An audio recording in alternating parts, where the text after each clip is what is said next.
Yo. Welcome to State of Gaming. Welcome to 2024. It's our first show of the year. We're looking towards an incredible year for Xbox and the community. We're looking forward towards a incredible year with incredible guests that we're going to bring on this platform. Thank you all for continuously supporting the platform. But we got a lot to talk about today. Xbox Developer Direct. We've been having rumors of Xbox going third party and so much more. How do we at State of Gaming feel about it? Well, you guys are about to find out. Stay tuned.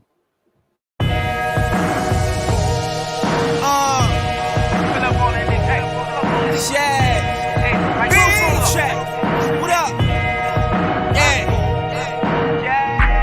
Pull up on them niggas like it's calisthenics. Don't walk up on that whip, bitch, it got choppers in it.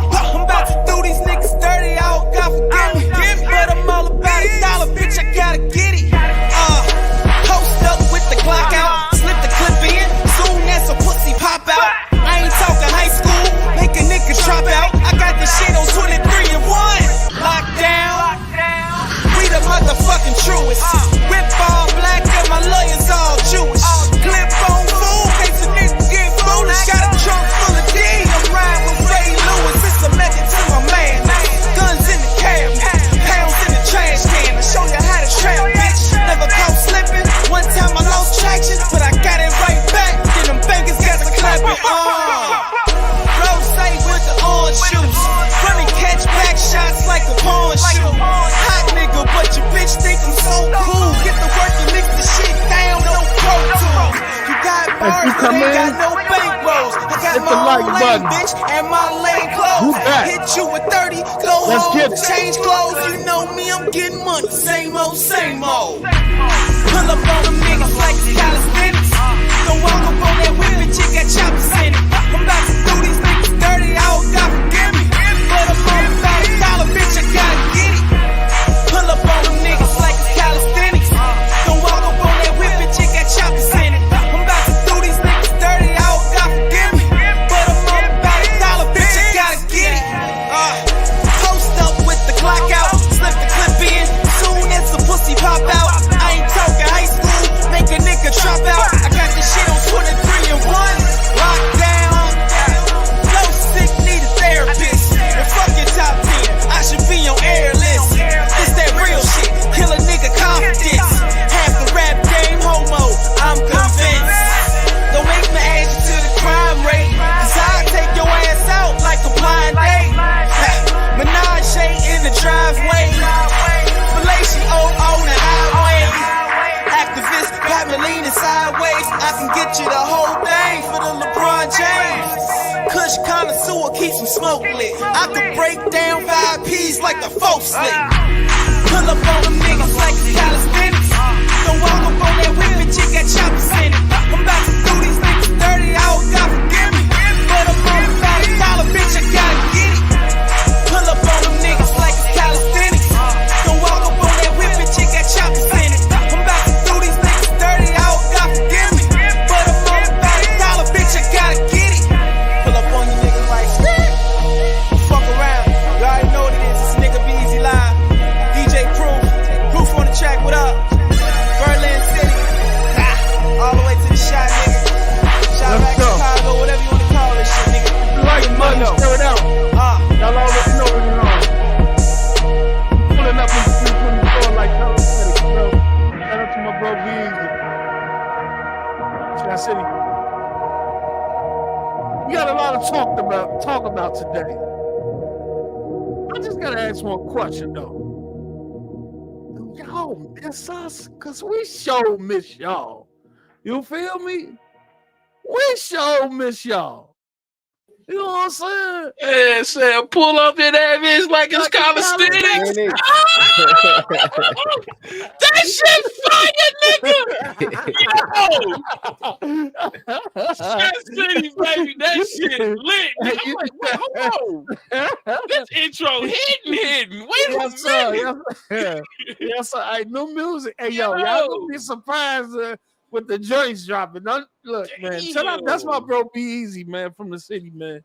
That shit fire. That nigga going crazy. He rapping crazy. Yeah, he going crazy right now, man. And so it's but before we even get started, man, how was y'all New Year's and everything, man? What's going on, man?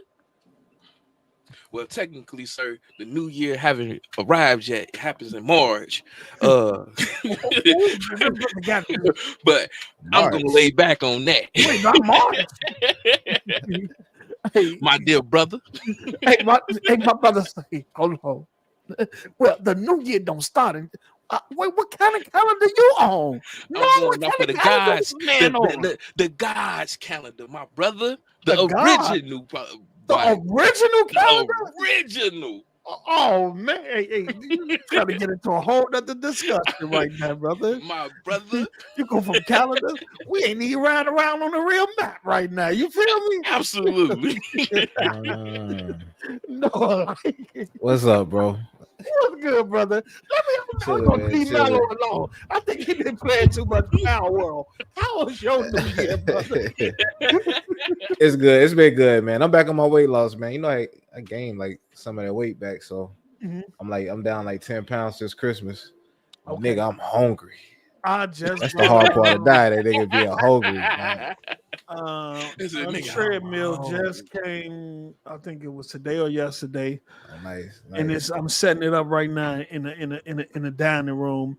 And then on top of that, with the new job, I'm not working from home anymore. Mm-hmm. So I'm getting out. I'm walking. I'm on my feet. I'm downtown walking blocks and all that stuff. So let me ask you this. You've been working from home for a minute, like doing 6 work from home for a minute. For 6 years. Has it been hard to transition like back into the office? Like, do you feel tired walking around or? Yes, my body like, what the fuck you doing? You've been sitting on your ass for 6 years, and you know, depending on where you at downtown, you're not just walking on a flat surface. Some of the stuff go up. It got an incline. There's an incline. You know what I'm saying? Incline and all that stuff walking. And so I'm doing that, and my legs, my muscle, my lower back, like, nigga, you ain't used us in 6 years. And you just gonna jump off the porch and do all this stuff doing. You ain't even stretched this morning. You trying to do all this. But believe it or not, bro, that's a lot. Like, transition from working from home, sitting down all day to just going into the office. That's exercise in itself, bro. Yeah, like you know what? It's crazy. I got to get up, 4 or 5 in the morning. That's early. I got to get ready. I got to be out the house because I got to get to work on time. I'm back on public transportation. You know what I'm saying? And that's a whole beat within itself. Yeah, I get it. From Chicago, what the CTA buses is like. And so my first couple of days out, I got sick immediately. I was under the weather immediately. And I guess because working from home for 6 years, I wasn't out in the public. I wasn't on the buses. I wasn't around these different peoples. And so when I got out there, I immediately got sick. You know what I'm saying? So I was hitting the zinc and the vitamins and stuff, and my sea moss and black seed oil and all that stuff. And but I'm good now. But it be I'm back to seeing wild shit that be going on public transit. Early mornings be crazy. Let me tell you something. And I it's crazy because I get this job during the winter. And it's cold and a motherfucker. Let me tell you something. It's cold than a mother, man. And I be out in it. You know what I'm saying? I'll be out in it. I'm not taking an Uber or Lyft to work because that's about during that time. The rates are up at 6, 7 o'clock in the morning. Man, so you're paying about $25, $30 or $25 to $35, depending on what app you want. I'm not driving downtown because parking is like $17 a day. Ain't on the cuff, nigga. You know what I'm saying? It's $17, and that's depending on what parking lot you park in. Man. Then if you do yearly parking, you coming off about a good $350, $400. It's man. So I'm like, I gotta hop on this bus. You know what I'm saying? And you gonna see that little things. That little $2. You feel me? That little $2. only got one way from where I'm at. I only got one way trip down there. You know what I'm saying? I ain't got to take multiple buses. One bus get me exactly where I Straight need where to you go. going? Okay, Yeah, that's good. but like you were saying, it's a workout in itself.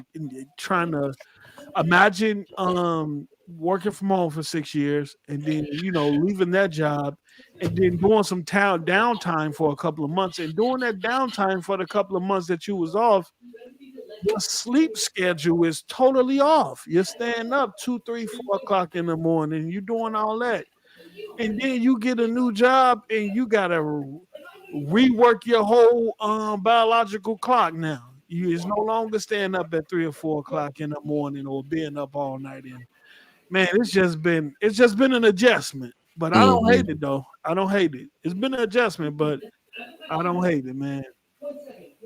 Anything been copacetic with y'all? Oh, with me, yeah, pretty cool. Outside, like you said, the snow, and but I'm used to having to work out and having to go to different houses and make sure they straight and salted. And I'm letting you know, if you're a homeowner, if you landlord, and you already know, don't rely on nobody else to do your snow job. Just go out there and do it yourself, because you know it's perfectly done. Less lawsuits. Off the rip. But shout out to my the new job though. They take safety very, very, very seriously.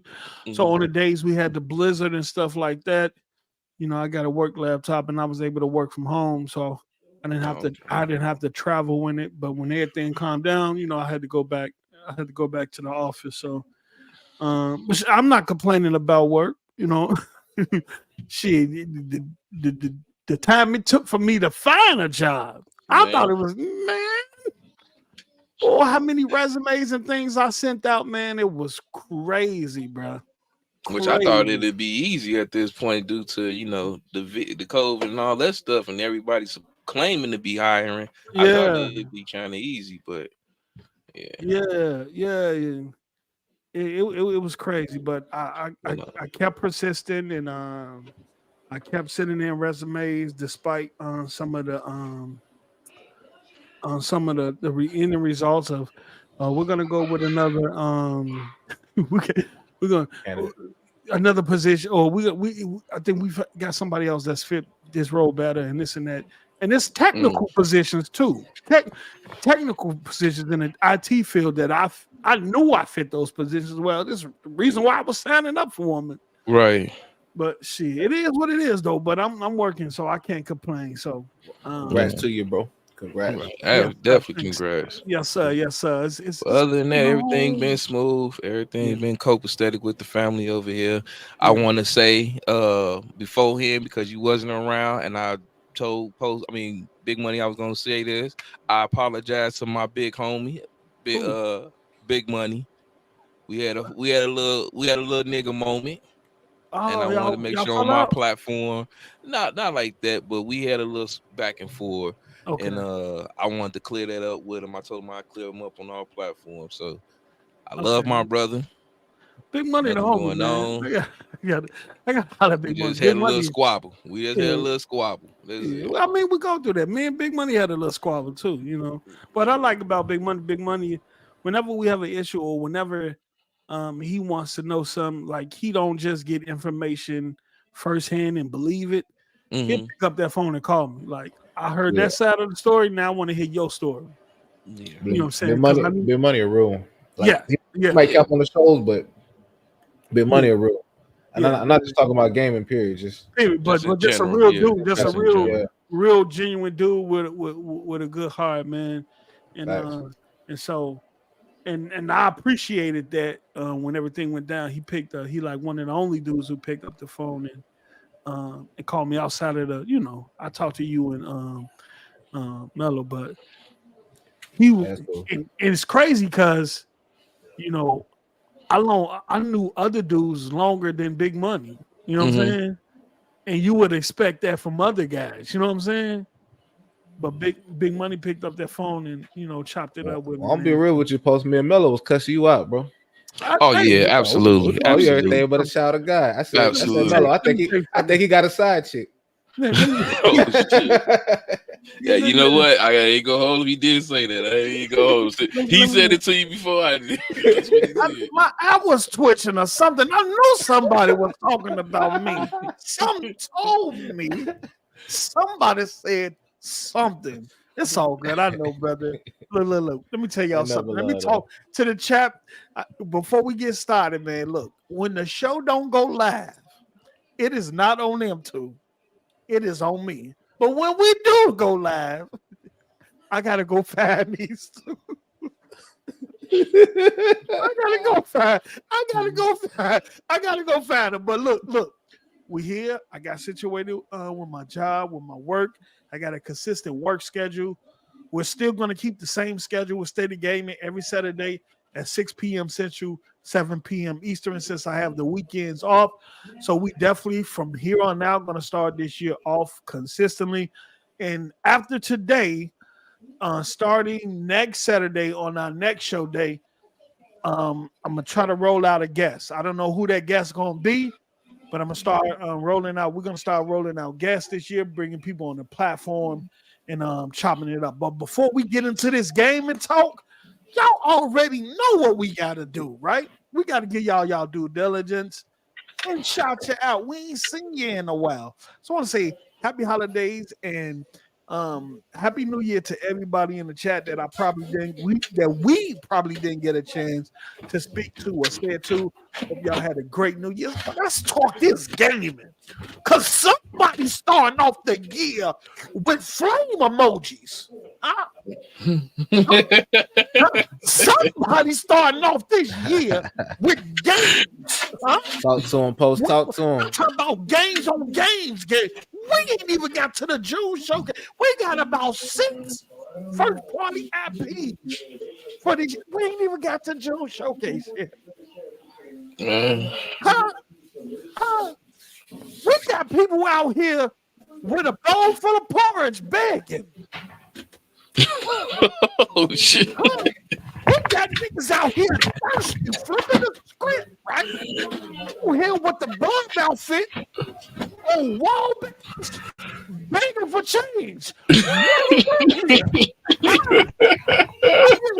Look, we're finna talk about it. Oh man, these niggas supposedly hopping out of beds, putting on the homeless outfit, asking for money. What are we doing here? Look at these frauds. Huh? That's what we doing. Okay. Look. Shout out to 6200 Block Dre. Shout out to my bro HB, Dark Kermit, Snooky, Dookie, Jackson. What's good, brother? DJ Berto Dose, what's up? Berto. Reggie Bone was good. We got Sycamore 007. What's good, brother? Shout out to my brother Sycamore. Definitely got to get him on the show. MC, what's up? Enzo, what's up? Dice 456, what's up? One of the baddest bots in the land, my brother Max City Entertainment. Swordfish, my brother Aaron, my pony brother who always post up. He comments. Is that the Aaron on Twitter that be talking that pony stuff? Shout out to Black Light 100. We got Dennis PC Game representing the PC land. Shout out to you, brother. Afro Samurai. Xboxer Mike, what's good? Xboxer. Shout out to you, brother. Rilla Ali, what's good, brother?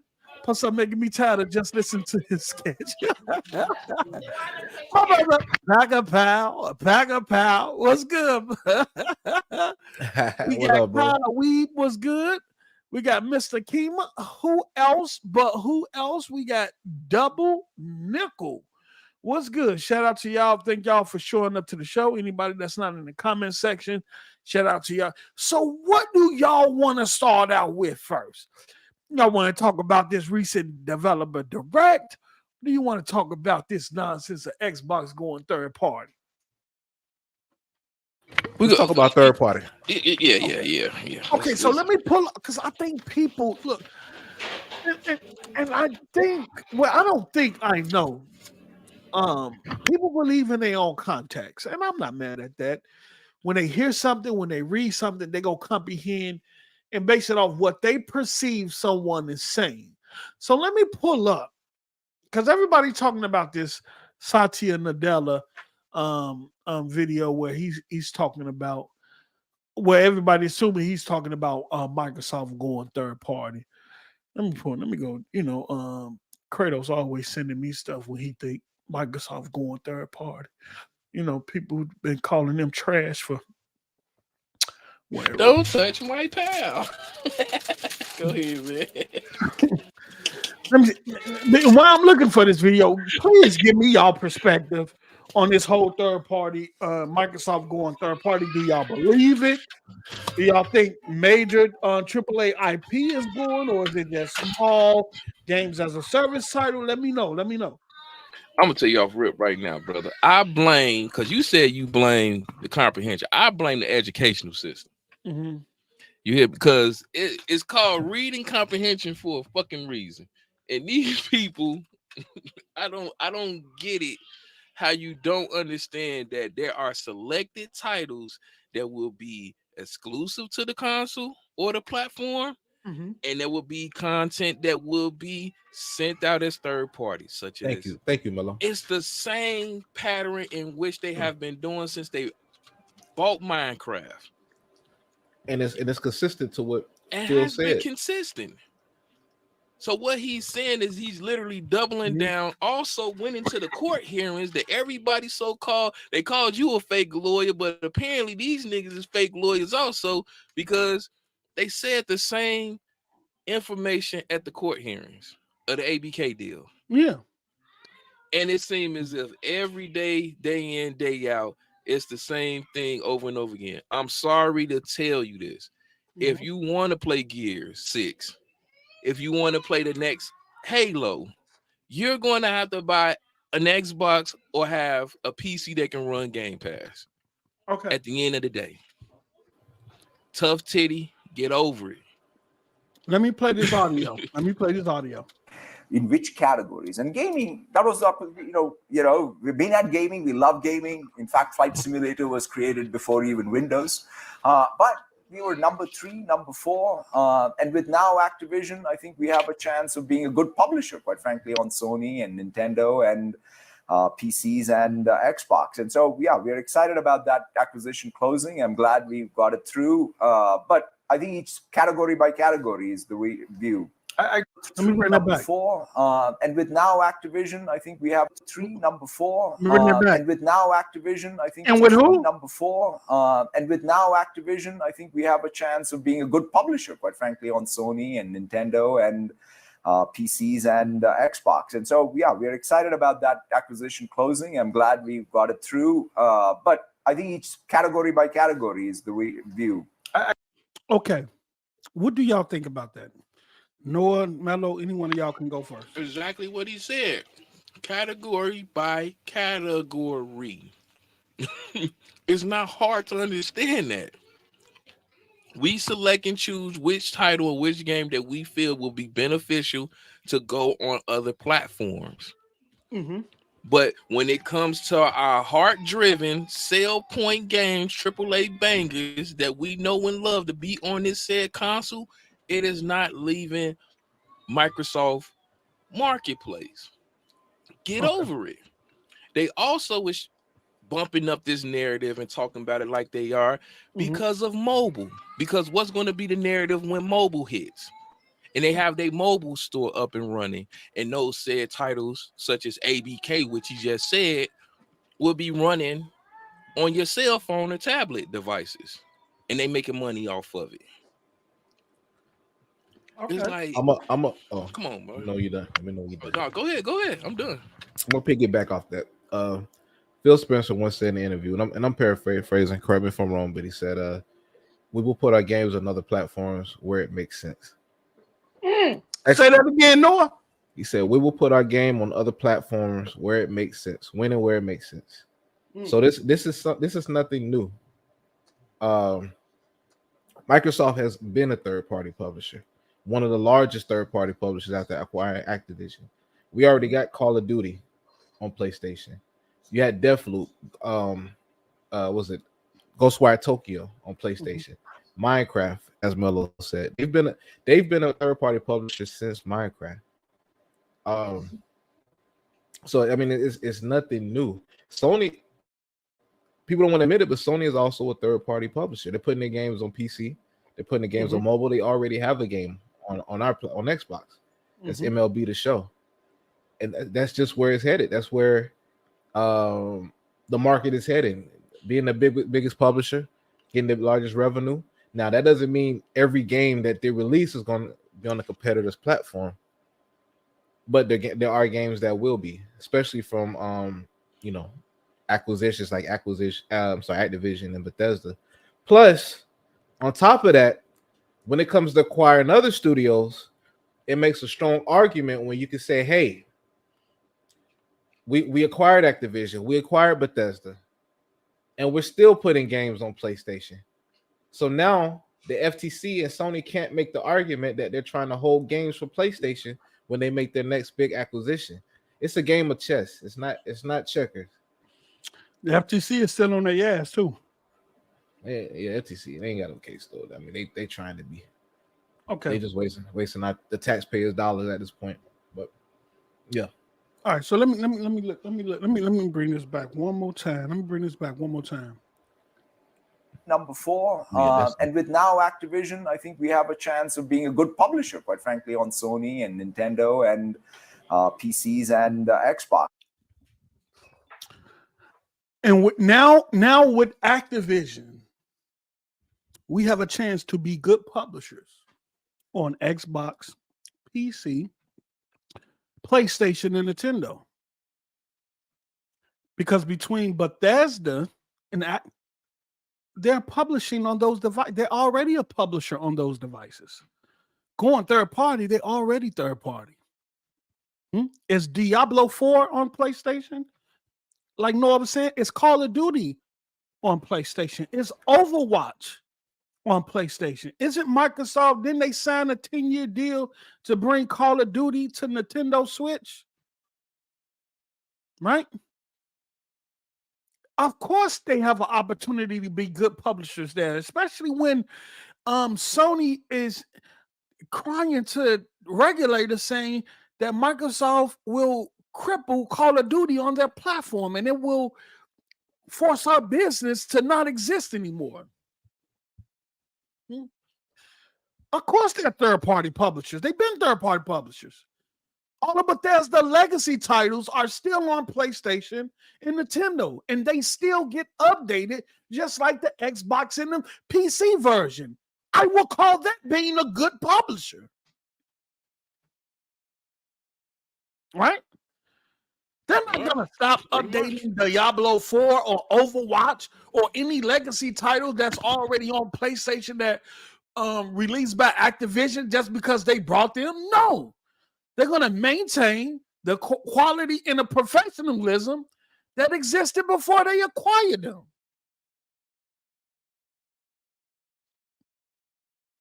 So, yes, they do have an opportunity to be a good publisher on those platforms with Activision because now they own Activision content.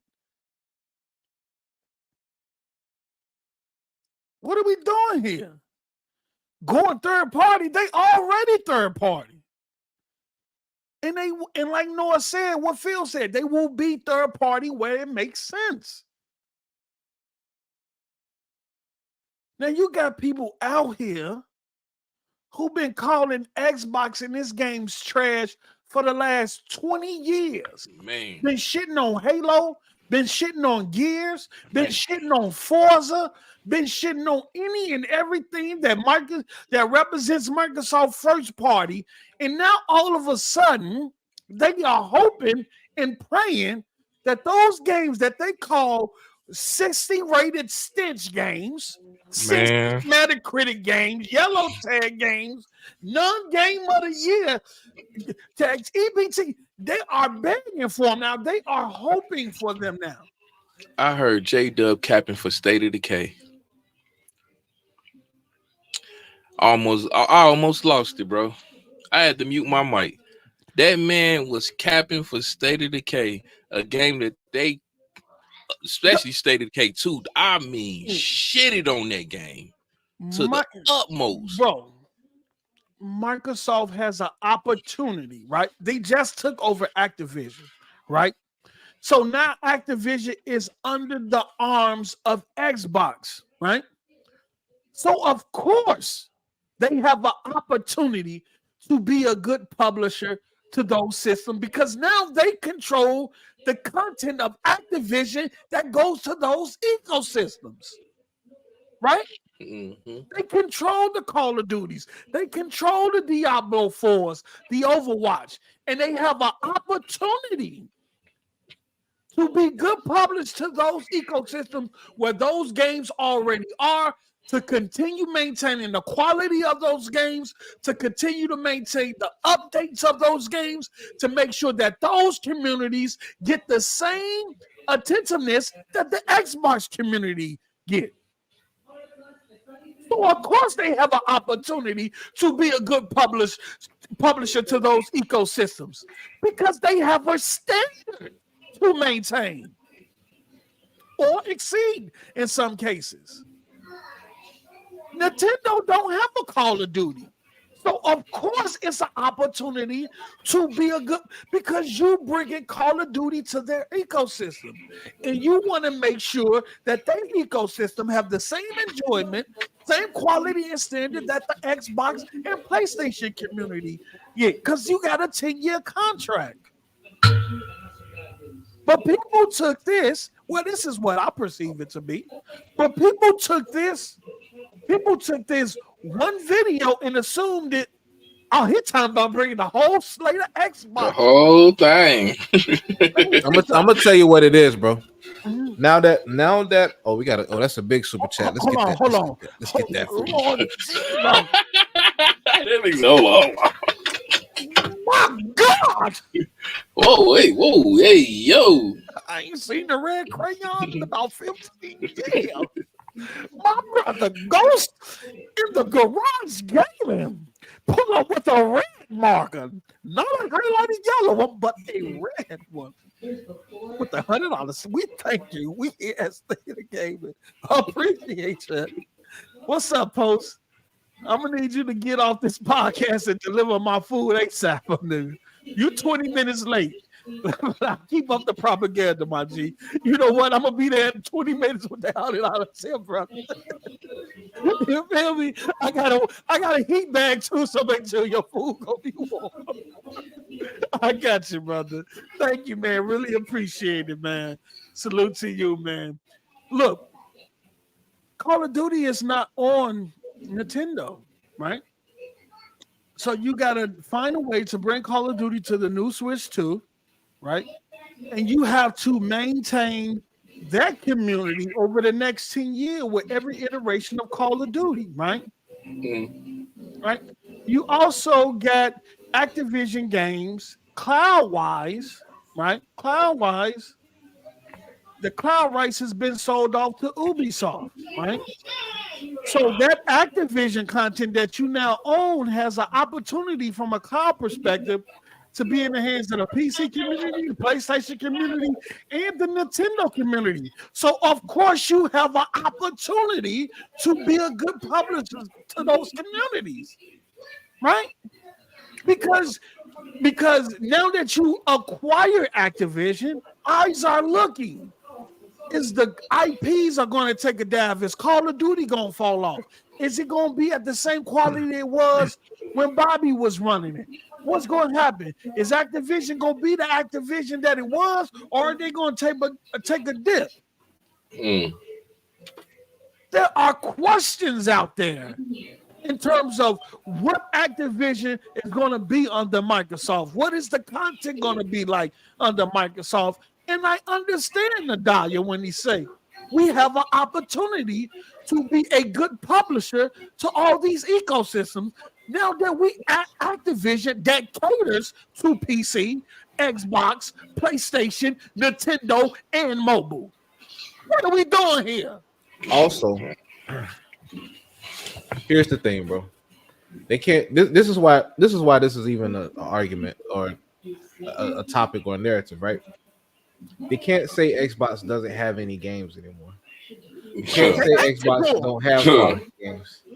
Now your only narrative is these good games won't be exclusive to Xbox. Hey, That's all they got left. you know what? No, you make a great point there. Man, You make an excellent point, right?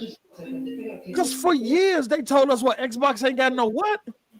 Games. no games. So what they Quality asking games. for?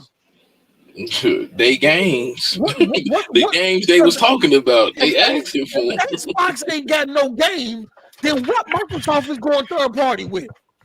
Shamed us to the ground for playing Sea of Ninja Blade. Thieves. What was that? What's Grounded. that Ninja Theory game? Bleeding Edge. Bleeding And now they out Edge. here capping for foam stars. My You know lord, what? my lord. I saw Porter Rock tweet talking snap. about the same people clowning foam stars are the same people that's hyping up Power. What? And I replied to it. I said, look, Xbox community ain't never had an issue playing no games like that. They enjoyed Battletoads. Huh. They enjoyed Grounded, Sea of Huh. Thieves. Huh. They even enjoyed what the Fox game that came out years ago. Tonic. Tonic. What was the Fox game that Z used to always bring up? I forgot that Fox game that came out that was cartoon. Oh, Lucky Tales. Lucky Tales. Yeah. The Xbox community been enjoying games. Record. Don't forget Record. with that type of palette and aesthetic. Y'all Psychonauts.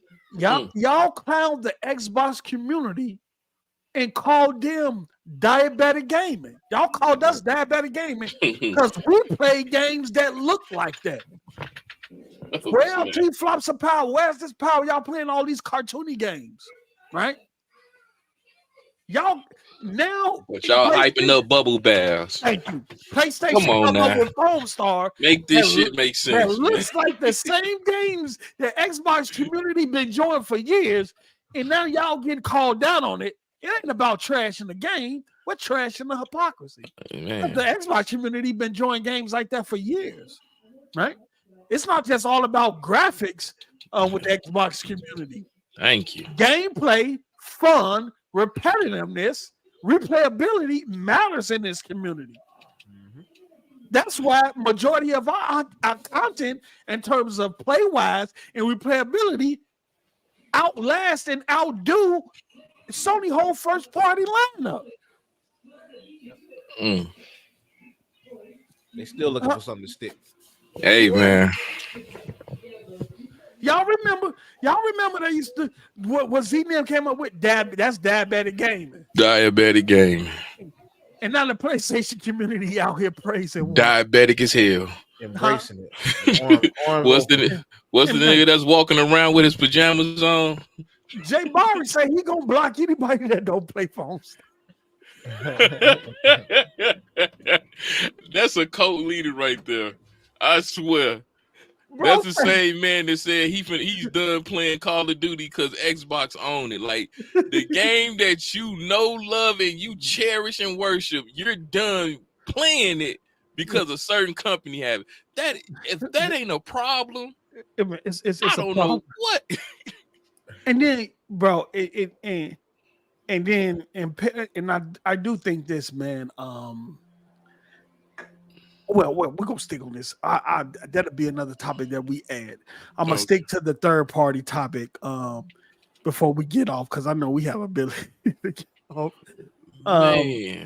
topic. But it's just crazy to see all of these guys that for decades that said, and even over the last 3 or 4 years, like this stuff is new about Xbox not having no games, not having any game of the year winner. Or contenders, as J Dub says, about having games that nobody wants to play. And I look out and go on Twitter every day and I listen to these PlayStation guys or see these PlayStation guys looking and Googling. Like you have to find these videos, right? Your PlayStation dude, you're going to look for videos on Satya Nadella. Man. You're trying to find something or some type of evidence to prove that Xbox games are going to PlayStation. I don't think so. And And the reason why I don't think so is this. 2 years ago, about 2 or 3 years ago, I probably would have been on the fence about this and would have been leaning towards it happening. Especially around the time in 2020 where there was talks with Phil going to PlayStation, Nintendo X, and Game Pass to be on their system, and he was denied. 2 or 3 years later, after you've got Bethesda and Activision, what did Phil say? Giant bomb interview. We're not a third-party publisher. Would he also come out and confirm when rumors going around? We're not putting Game Pass or our games on PlayStation and Nintendo. Damn. Which was a different tone from 2 or 3 years ago when he actually went to them trying to get Game Pass on their system.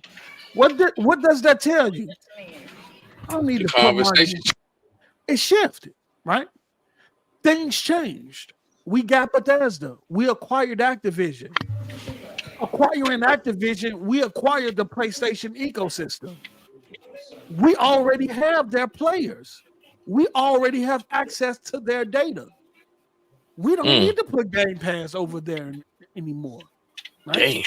Because Call of Duty is going to give us all the player data we need on your ecosystem. And then we can take that data, formulate a contingency plan to see how we can get your games over, your players over to our ecosystem. Now, you don't necessarily have to get rid of your PlayStation either. But next to your PlayStation will be an Xbox or a PC. Right? Then Nintendo. We no longer have to go over there either. Right? Smaller games like Hi-Fi Rush or something like that we might feel fits their community. Of course. Like Noah was saying, with Phil Spencer, where it makes sense. Games as a service that's thrive on player count and community, of course. So things like Sea of Thieves, games as a service, games like that, you probably will see them on Nintendo and PlayStation. Hi-Fi Rush. Yeah, but the hardcore stuff like Halo, Gears, Indiana Jones, Starfield, you're not gonna see that. Right? And we're about to have Nintendo ecosystem because once Call of Duty goes over there, we're gonna get that go more player data. Now we got Nintendo player data, right? We can see how their community reacts to now having access to a Call of Duty in their community. How many players is going to drive, and concurrent players and stuff like. Look, Microsoft don't need to make that move right now, and I know it's people. It hurts you. They don't. They have their ecosystem. And then you just got what? You got Bethesda just Elder Scrolls has just launched a mobile game. You got mobile Call of Duty launching this year. Oh yeah, this year, yeah. Everybody talking about Microsoft is thirsty for this and that. Y'all better look at the big picture, man. I don't think Microsoft is going for a third party.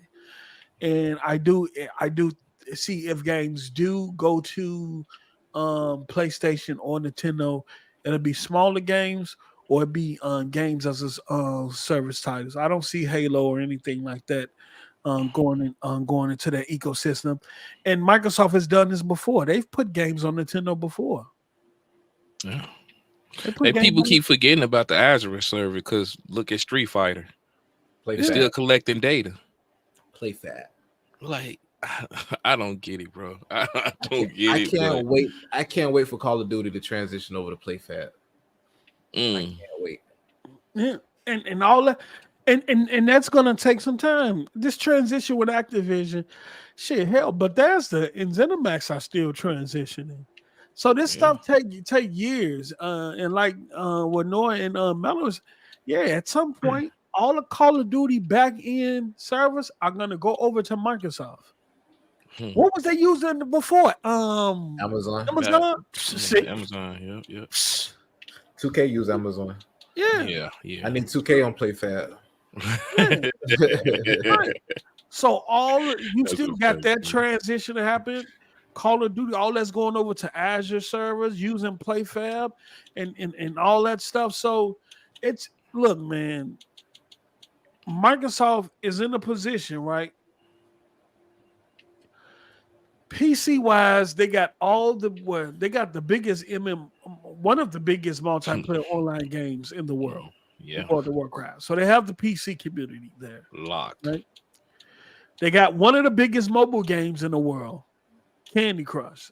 They have the mobile community, right? They're still making mobile games. They just dropped 2. One from what was that? The Doom creators. I think that was ID that dropped that. Oh yeah, the Doom Slate. The Doom. That one cell phone. Yeah, that shit. Yeah. Then you got Blizzard that's just dropped the mobile game with I think in the World of Warcraft world. Really? Yeah, Warcraft about to go crazy. They dropped the mobile game, and then you got the Elder Scroll that just dropped the mobile game, and then you got Call of Duty mobile that's going to drop this year that already got 44 million pre-orders. So this whole narrative that they think Microsoft is in a position where they have to jump to third party on PlayStation and Nintendo to survive y'all gotta I think y'all should slow down on that for me. And I think just slow down on that a bit. You know what I'm saying? Because I think mobile is gonna turn out to be a big part of mobile about to blow up. Yeah, I think because I know that Call of Duty they're gonna go crazy. King, the studios that make Candy Crush, they have 7 mobile studios over there, ready to go. We don't know what if they're gonna do anything outside of Candy Crush now that they got the resources of Microsoft. Because I know King was one of the first studios that Phil Spencer visited when the acquisition closed. It wasn't Blizzard, it wasn't Activision. It was King. And my guess is if I'm walking over there and find out to see what they want and what they're working on, I know that one of the questions. So what type of budget we're looking at? Come on now. What type of money do you need, Candy Crush King? Money's no object. What type of money or money you need to do what you do? Just hit the number. Put it on the table. Your success, and then do other things. What kind of, I got the checkbook on me. It's right here in my pocket. Just what we talking? What we talking about? What type of number we talking about? You know what I'm saying?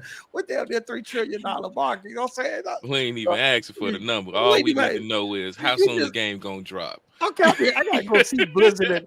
I gotta go see Blizzard and Active. Just when you get a chance, just email me, text me a number, and then we'll go from there. You know what I'm saying? My people talk to your people. Yeah, you feel me? So we'll worry about the paper jargon later. Just enjoy the vacation. You feel me? And then I think from a financial perspective, right? As these mobile titles continue to roll out, and depending on how successful they are, I think it's going to have a big impact on Microsoft, not only their finances, but the increase of monthly active users. Because now you incorporate all that.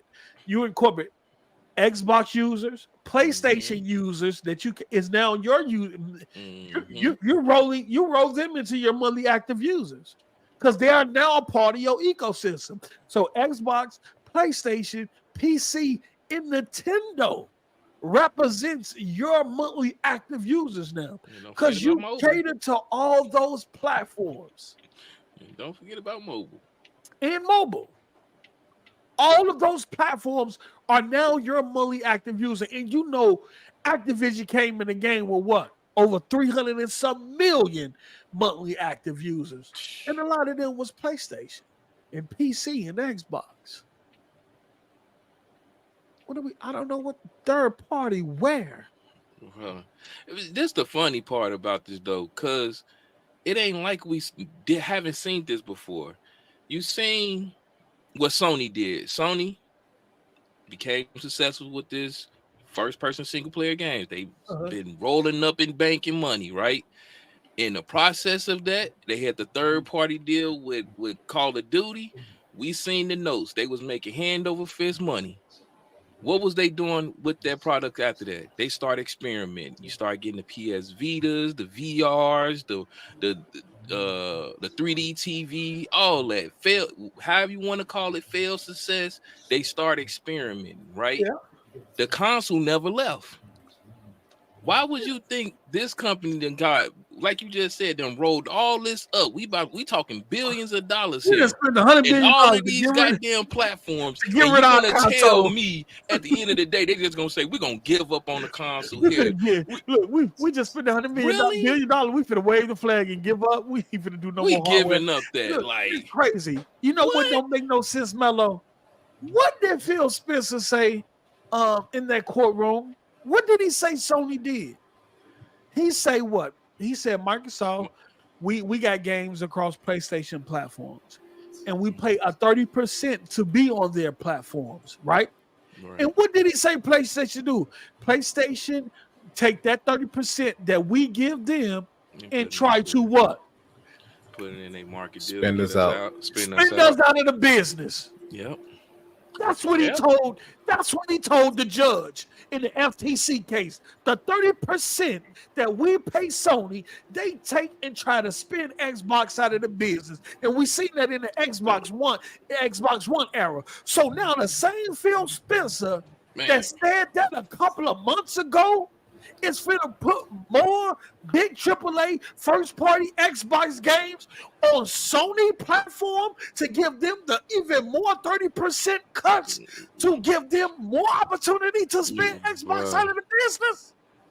Man, please, somebody make it make sense. This math ain't mathing, bro. I've been saying this math is not mathing. Somebody make it make sense. He just told. That's what I say. I blame the educational system, man. Some of these cats, man, I don't know what type of public school they went to, but they failed them. So, they really did. So we're gonna give them even more incentives to be competitive against us. That's what we're about to do. Us. We're gonna give them the ammo to take us out. We're gonna give them the money and the bread to compete with us. So now we in the business of saving hoes. Shit. No, is that what they saying? Now Xbox is in the business of saving hoes, right? At a point where Sony right now is going through reorganization, right? They are rethinking their catalog. They are rethinking their roadmap because they told the Insomniac at least told y'all, look, we can't do this because we spent too much money. We got to stay away from bad deals. We don't have the resources this year. They told you in those charts in the Insomniac deal, right? Yeah, they said we took all the money and we went and got a fake BBL and we ain't got nothing to show for it. That's what they told them. Yes. So they're going on the reorganization. They don't know who gonna lead the PlayStation division. They don't know. And remember this. This is all happening while PlayStation dudes in the community is focused on Xbox. And making first. They don't know who's going to lead PlayStation, right? The CFO that's taking over, they don't know what type of person he is. They don't know his thoughts on gaming, where he's going to take PlayStation until they get somebody in there. You didn't have execs walked out. They go on the reorganization. They already told you in those charts that their 3 pillars or their 4 pillars is behind the competition. No matter how much or how many times PlayStation dudes scream, we in first place, we in first place, we are the least real leaders. Though that chart from Insomniac, Sony said themselves, we are behind the competition, right? And we have, and there's an opportunity that if Microsoft do or play their cards right with what they just obtained, they can leapfrog us. And we don't have the infrastructure in place to keep up right now. Because in terms of games as a service, as in terms of infrastructure and all that, we are behind. Even in terms of a PC store and mobile store, right? Because they brought up Microsoft making their own mobile store. We are behind, right? But But nah, everybody focus on, oh, we finna get Xbox games. We finna get the games we was cracking jokes about that we didn't want. Yeah, Microsoft finna come save us. You know what I'm saying? They finna come save us. Look, we not in the business of saving hoes. Not in that business. You know what I'm saying? And I hope somebody from Microsoft listening, because this is how I feel. In the Xbox One era, when you was down, when you were out, and you couldn't get up, they didn't have a helping hand, nothing. They kept stumping your motherfucking ass out. And they did that by drying up content on your system. Facts. Fighters. All the fighting games stopped coming to the Xbox One. All the JRPGs stopped coming to the Xbox One. Then on top of that, they made Street Fighter 5 exclusive. To make sure you ain't got shit. Yep. They was trying to stop your life away. And you mean to tell me you want to play buddy? Even though people don't think, but PlayStation is in a vulnerable position right now, you finna put your games on their platform and give them a lifeline? Man, let's get here. Let me tell you, we're not in the business of saving hoes. Facts. Facts. Let them die where they lay, baby. For real. Huh? Stop playing with them. Now I understand that whole, oh yeah, we want the industry to grow. We're friends. Yeah. But when it comes, look, when we at these events, hey, Sony, how's it going? We're friends. Who out the band? At these award shows, when I get back to the office, how we finna fuck these dudes up? My mad booty. Playing. Let's send these niggas out of the business. Let's get them on up out of here. What? My buddy said, I'm tired of seeing these niggas' faces. Let's get them out of here, Phil. Hit the red button. We got their number one hole under our belt. Yeah, let's get these niggas up out of here. Michael Jordan and Charles Barkley was friends for years, but when they got on that court, they was trying to get each other up out of there. Facts. They don't want to believe it. You my homie, but when you ain't getting the trophy. We competing. You ain't getting no ring on if I'm on the court. That's how Mike felt. Even against his homies. We cool, but when we on this court, you ain't getting the trophy. It ain't, man, it's up. Do you hear me? What are we doing here, Mac City? Man. I come to talk. Shout out to my brother King David, ILP, all these Monster Heart Xbox dudes out here. I'm seeing y'all. I'm finna trade my Xbox in. Have a blast. Niggas out here waving a white flag. Who said that? Niggas out here entertaining. See me make a tweet about that. Oh man, who said that? Entertain that crap with crazy. Man, you would be surprised how many Xbox dudes on the Twitter was going crazy because they thought a rumor that had no validity to it that came out of nowhere was true. Yeah. Wow. I say, man, people entertaining the rumor like it's true. Coming from a show they probably ain't even never heard of. Man. And one rumor changed the news cycle. We went from talking about the demise of PlayStation to Xbox going third party. Ain't nobody talking about the Insomnia leaks no more. Ain't nobody talking about what's going on at PlayStation no more. All the news cycle is entirely on Xbox in a year where they about to have one of their best years ever, and we're entertaining nonsense.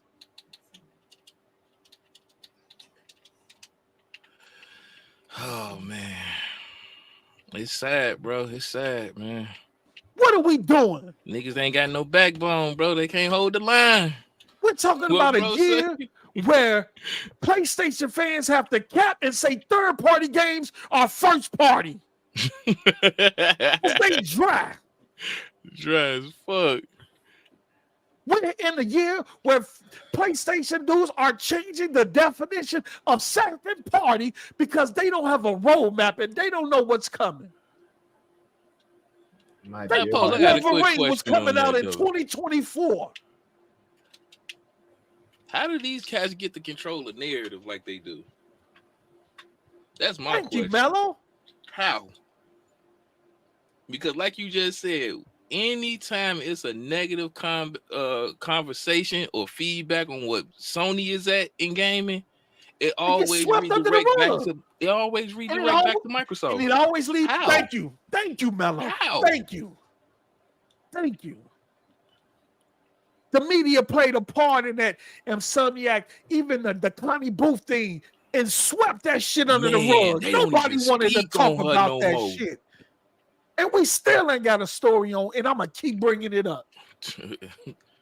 Hey, guys. People's lives have been leaked. Jason Schreier, you wrote about what happened, what was going on at 343. You know about what's going on and everything else, but you don't know about what happened with Connie Booth. We ain't got a story. What's going on? Man, it just amazes me, bro. Media went silent on the Insomniac leak because all of a sudden they got a heart. Oh yeah, that one was crazy. Yeah, oh, we can't report on it at all. This is people's jobs, folks. This is people's family. Like what? What are we doing here? Looking at Twitter and people talking, entertaining these PlayStation dudes and being bothered about these in the year where you look. Let me put something up on the screen. Hold on.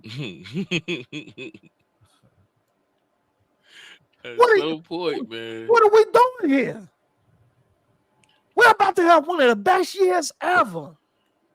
Look, my teacher once told me, write your own history.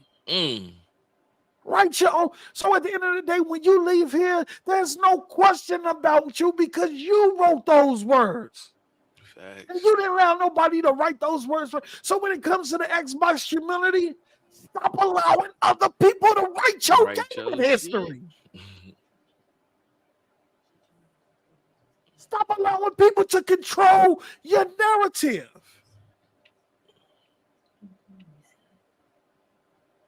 Y'all supposed to be stumping me. We're not supposed to be talking about Microsoft. We're supposed to be the PlayStation community is more vulnerable than they ever been right now. Right? Man.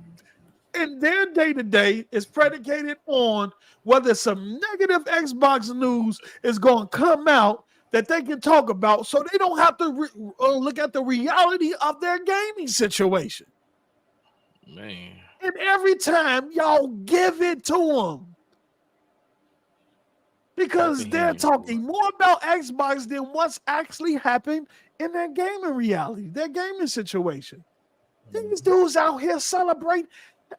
Never seen one of these niggas play the first Helldivers. How many ponies you see with Helldivers one gameplay on Twitter that ever showed you a screenshot or 2 minutes of gameplay footage from Helldivers 1? Name one. Show me one. Show me an account. This is the reality of the situation, right? When a game scored bad on Xbox, it's Microsoft mismanaged.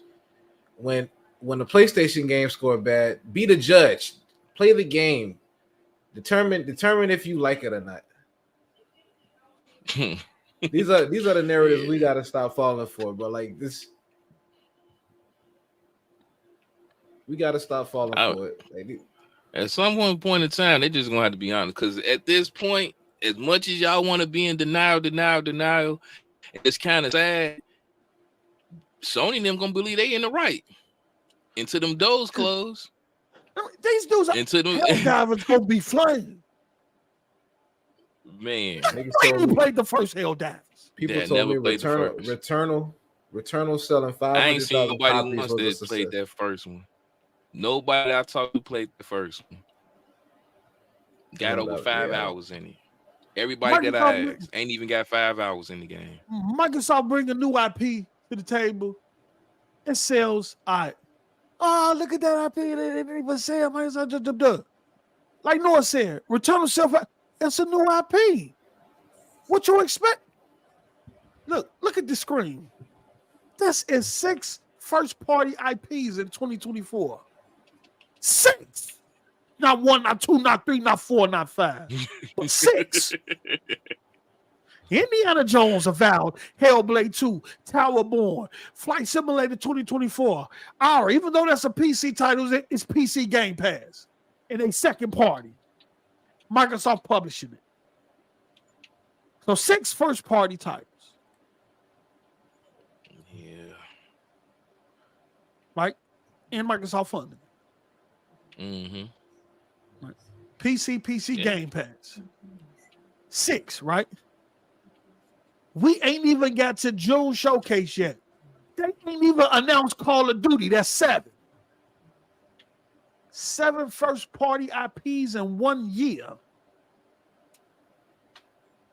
Ooh, $3 million. Where they do that at?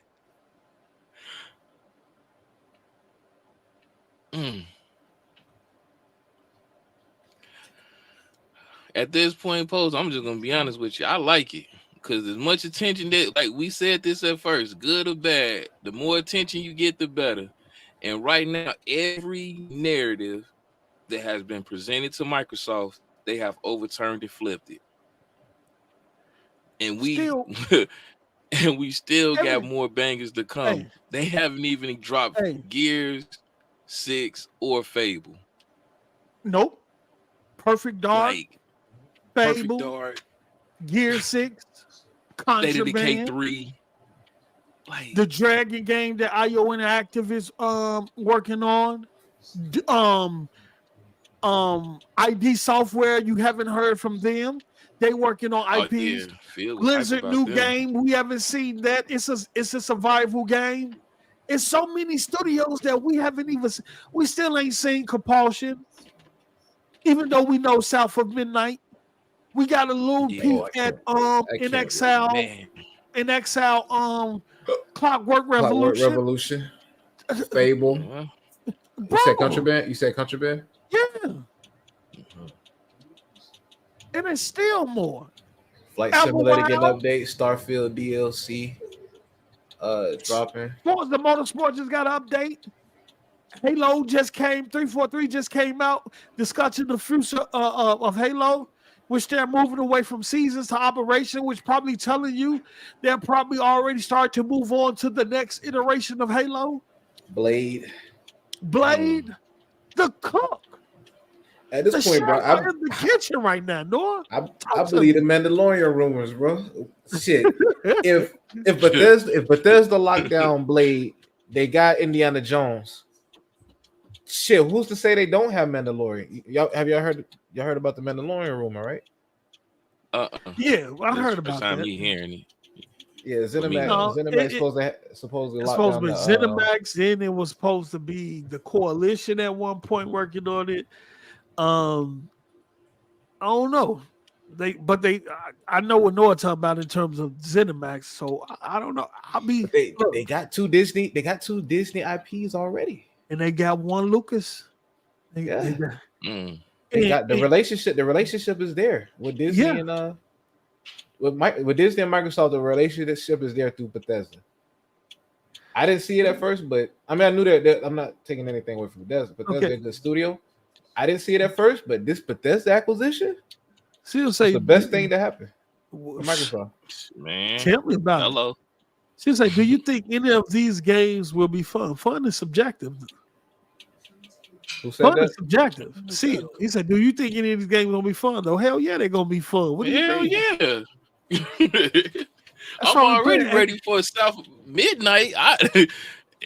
Just off the context of what the game was, I'm hyped about it. Motherfucking, I've been championing State of Decay 3 for God knows how. I've been championing that game since its existence with Undead Lab. I think that's a fair question, but do you ask that same question when it comes to PlayStation showing their games off? Nope, he's a pony. There's a couple of ponies in the chat, but we gonna let them rock because we came to cook. They can get stuffed out too. DJ Bertos with the $5. Post up. Your new name is Hold On. Hold on. Because every time you on Z Show, all I hear is hold on. Hold on. Be jumping. The police be jumping you with their lives, my brother. And DJ Berto. And when you're on Z Show, you gotta find that interject phrase. You got to fight. You gotta get in there. They intentionally overtalk me. So Z, even when Thrash come on and Kratos, they work together seamlessly. And so I got to say, hold on, because I gotta fight my way in. Because if I keep letting them talk, Z chat be believing all that shit. Man. Shout out to Carlos Alvarado with the $2. Let's go, post. Xbox is flame and owns 2024. Let's go. My bro. Yes, sir. He said, I'm not a pony or any other fan. Well, still, let me tell you, fun is subjective. What's fun to you may not be fun to me, and vice versa, right? Case but I point, know Power Worlds right now. I fucking love this game, nigga. A lot of people love it. I Some people love say it. they're not rocking with it, but a lot of people love it. Motherfuckers is mad as hell that I'm enjoying this game. Man, I sat here, I was like, man, I'm only gonna do 2 hours. I did 6 hours stream today of this damn game. Yeah, I came back. That's how and good it said it 5 is. hours, and I put in the chat. I said, bro, you 5 hours. I had to double in, back you and still make going? sure. You playing it It's now. that fucking good. Playing it now. I will say this. One thing that I've seen about the Xbox community over the years is that they're not so quick to judge a game off graphics. Right? They're not so quick to say just because that game look good, it's gonna be fire. Right? And they look at all type of aesthetics in terms of different palettes of games. Like I was saying, you could look at Pentiment, you can look at Grounded, Sea of Thieves, Lucky Tales. Even though these games are not the most graphical games out there, the community still plays them or will give them an opportunity or a chance. Right? A lot of people on the PlayStation side prefer. Specifically in this case, will look at a game, and if it ain't a AAA cinematic game, they will automatically call it dog shit. Even though it might not look like a AAA cinematic game, the fun and the gameplay of the game can be incredible. Check Power World. Power World is not a graphically demanding game, but the gameplay.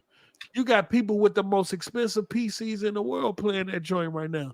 Not because it's graphically and it's AAA cinematic, because it's fun. It's that's fun. all that matters. And that's all that matters. So a game, you never judge a book by its cover, never assume because how a game looks will determine how it plays and how fun it will be. Because some of the most simple, less graphically or simple games in terms of aesthetic be the most fun game. Look, games like Brotato in the vampire joint. What was the vampire joint? Vampire Survival. Vampire Survival. Over the top joint. While we talking about it, and y'all gotta play that Turn Up Boy Robs the Bank. Turn Up Boy Robs the Bank. That shit fire. Game Pass. Is out now? Yeah, it's a small game, but it's fun. I definitely wanted to play that Brotato. I know that I don't know when that Brotato. I tried to look for that Brotato, but it ain't dropped yet. I wanted to try it out. Hey, posted here. I don't need to do nothing to help Xbox. Xbox is a motherfucking $1 trillion corporation. They got all the help they need. Shit, they don't need my help. They got down there, $1 trillion corporation. Say they got all the help they need. I'm just here speaking common sense. I'm just here speaking. We just here speaking our truth. All this third party stuff, it just don't make sense to me now that Microsoft acquired. Pretty much, Microsoft say, look, we was feeding y'all for a minute with that 30%. That 30% cut, right? We was feeding y'all for me, and y'all was using that as against us. Because while we was feeding y'all was also surviving off Call of Duty. Jim Ryan did come out and say Call of Duty was funding their first party games. So we just professionally went over there and took your food. Took your best bitch. Trick. We took your plate.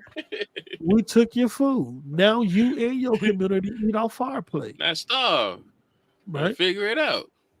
Now Microsoft got access to data they probably never would have if they didn't acquire Activision. Because I don't think people understand. Everybody talk about Call of Duty, but the data they have access to now, player habits, player spending habits, and all of that is just as important as them acquiring Call of Duty. I think the player data and the player habit data is probably more beneficial to them than the IP itself.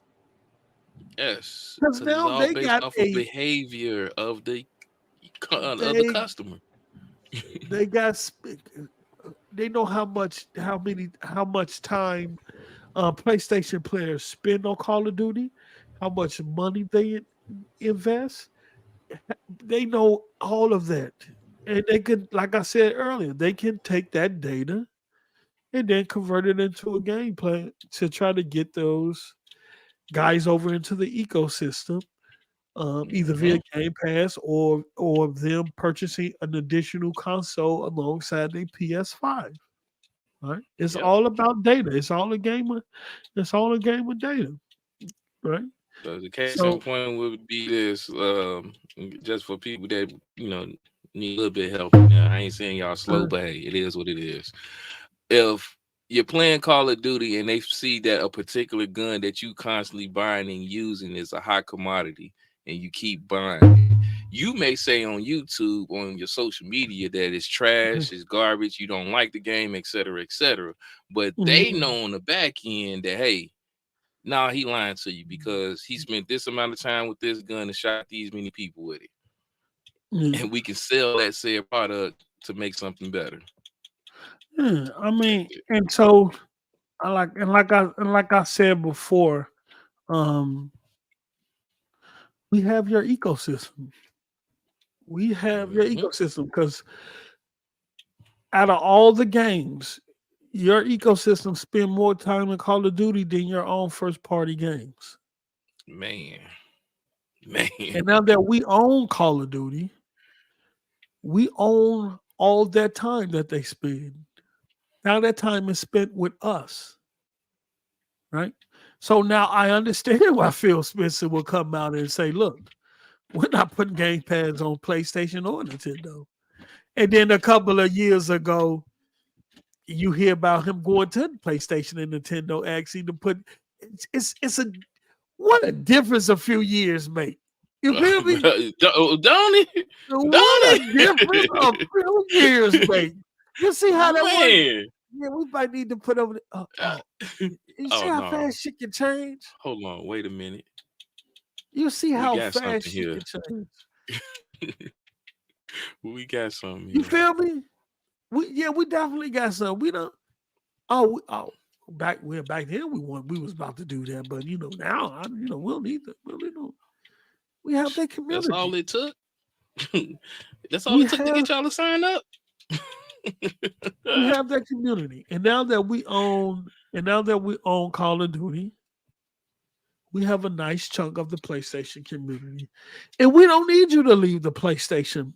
You don't need to leave your PlayStation 5 behind. You don't even need to set it off, right?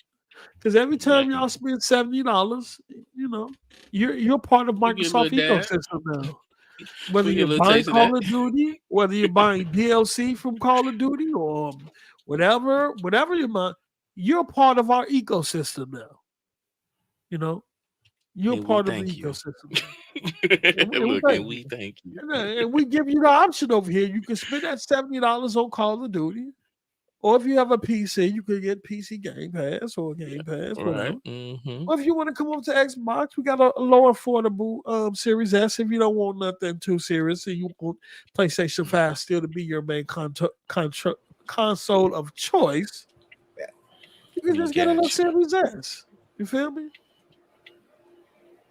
We got you. That's all we got it you. is. Please read Chris Hart. Oh, we're gonna. I know Chris Hart always saying stupid stuff. So we're about to get into this developer direct that just happened. I need to get Noah's and Mello take. Any one of y'all can go first. We talking about we're gonna do it game by game, or we talking about? I said let's do it game by game. Let's do a game. We could do it game by game. Now look. Yeah. I know some of y'all had an opportunity to watch this live. Okay, that's cool. Okay. I want to say I am so fucking glad that I did watch this live, right? And the reason why I say that, because by the time I got a chance to sit down and watch it, I was able to watch the 4K version. Okay. And I was able to watch it on my OLED, right? OLED, on my OLED. And OLED.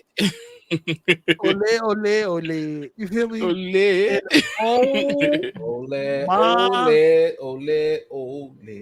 That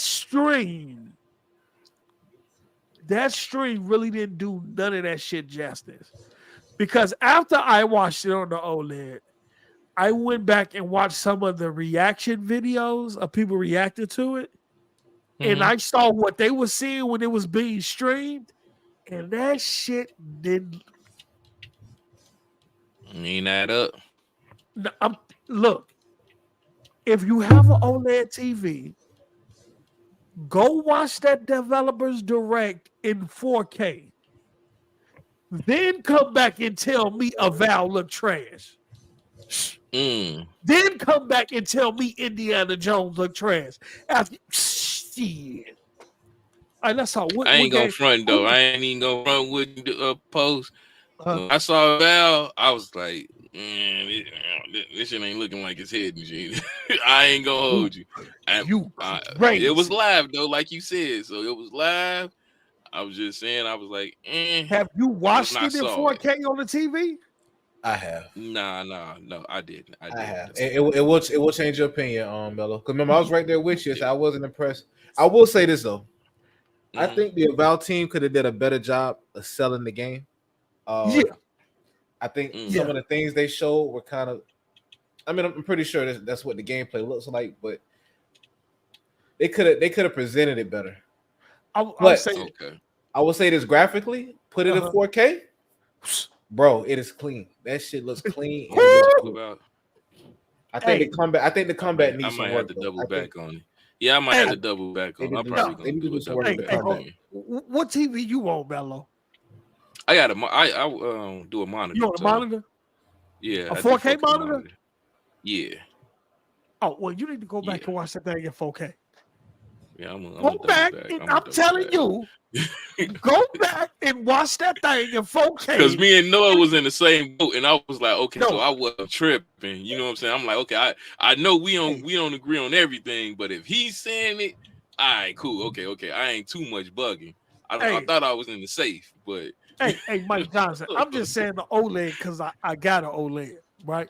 Right. But if you got a 4K TV, OLED make a difference too. It make a big difference.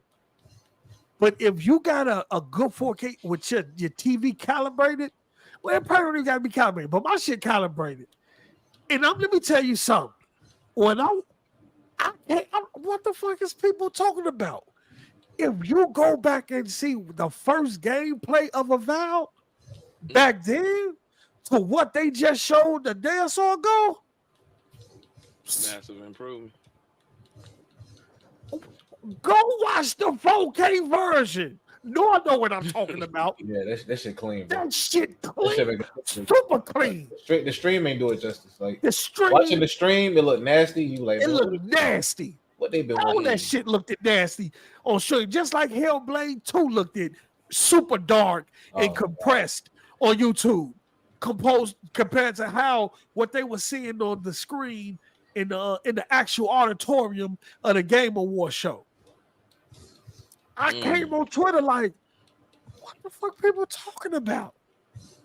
And then when I went and seen the stream version of 1080p, I said, no wonder why they think it looks terrible.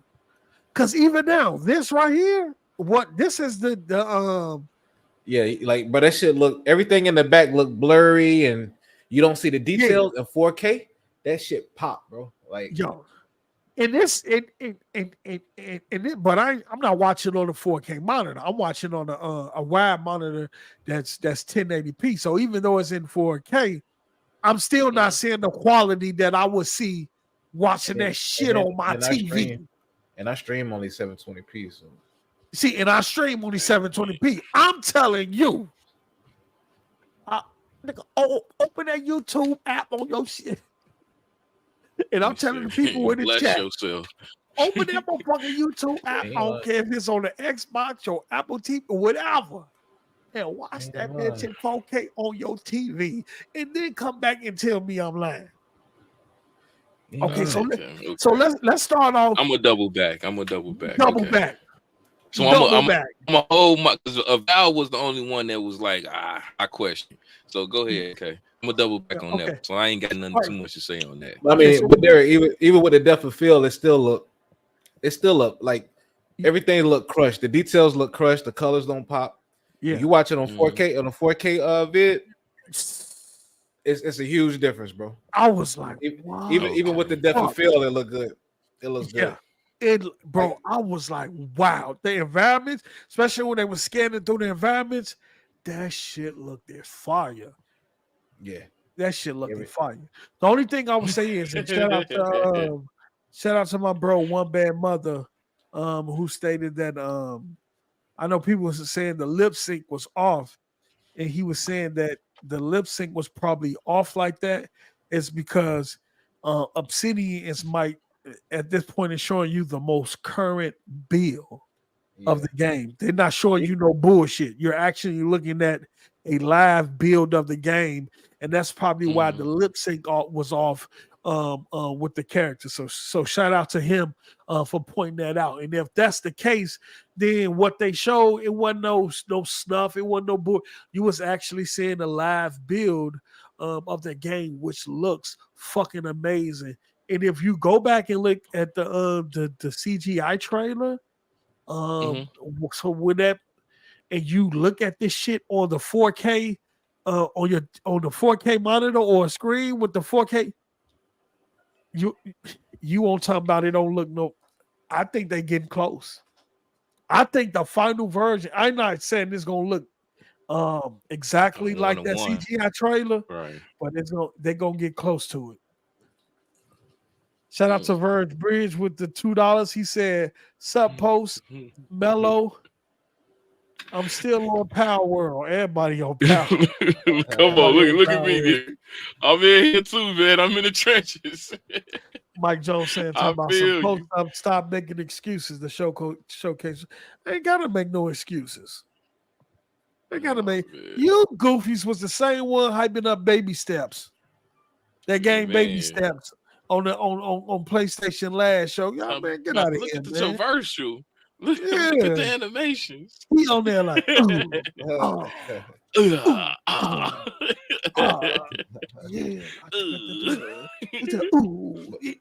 your ass up. I gotta watch my step. Before we jump to Hellblade, I'm gonna say I think they could have proved on the presentation. With a vow, they need to polish the combat. I know the combat it is what it is, but I think the combat need too. The magic hit, like it doesn't feel like there's enough impact. Well, that's why it's coming out. That's why it's coming out in the fall. It ain't really. I think what they was trying to give us to show how far they've come along, because how the game it looks totally different than the last time we saw it. Totally different. And so they did give us they did give us some additional information on the combat, how the combat worked, being able to switch between different wield different, like 2 different ones you can wield. You got the shield and the sword, and you could switch between those sets while fighting. You're not just locked in on one set of weapons. Then you got different loadouts you can set up and switch between those loadouts. And then the story, they gave us a background on the story and the consequences of the choices you make in those games. In the game affect affect the game, affect what's going on in the story and in the world. So I think those was good, but Noah, I definitely agree with you. The combat did look kind of iffy to me.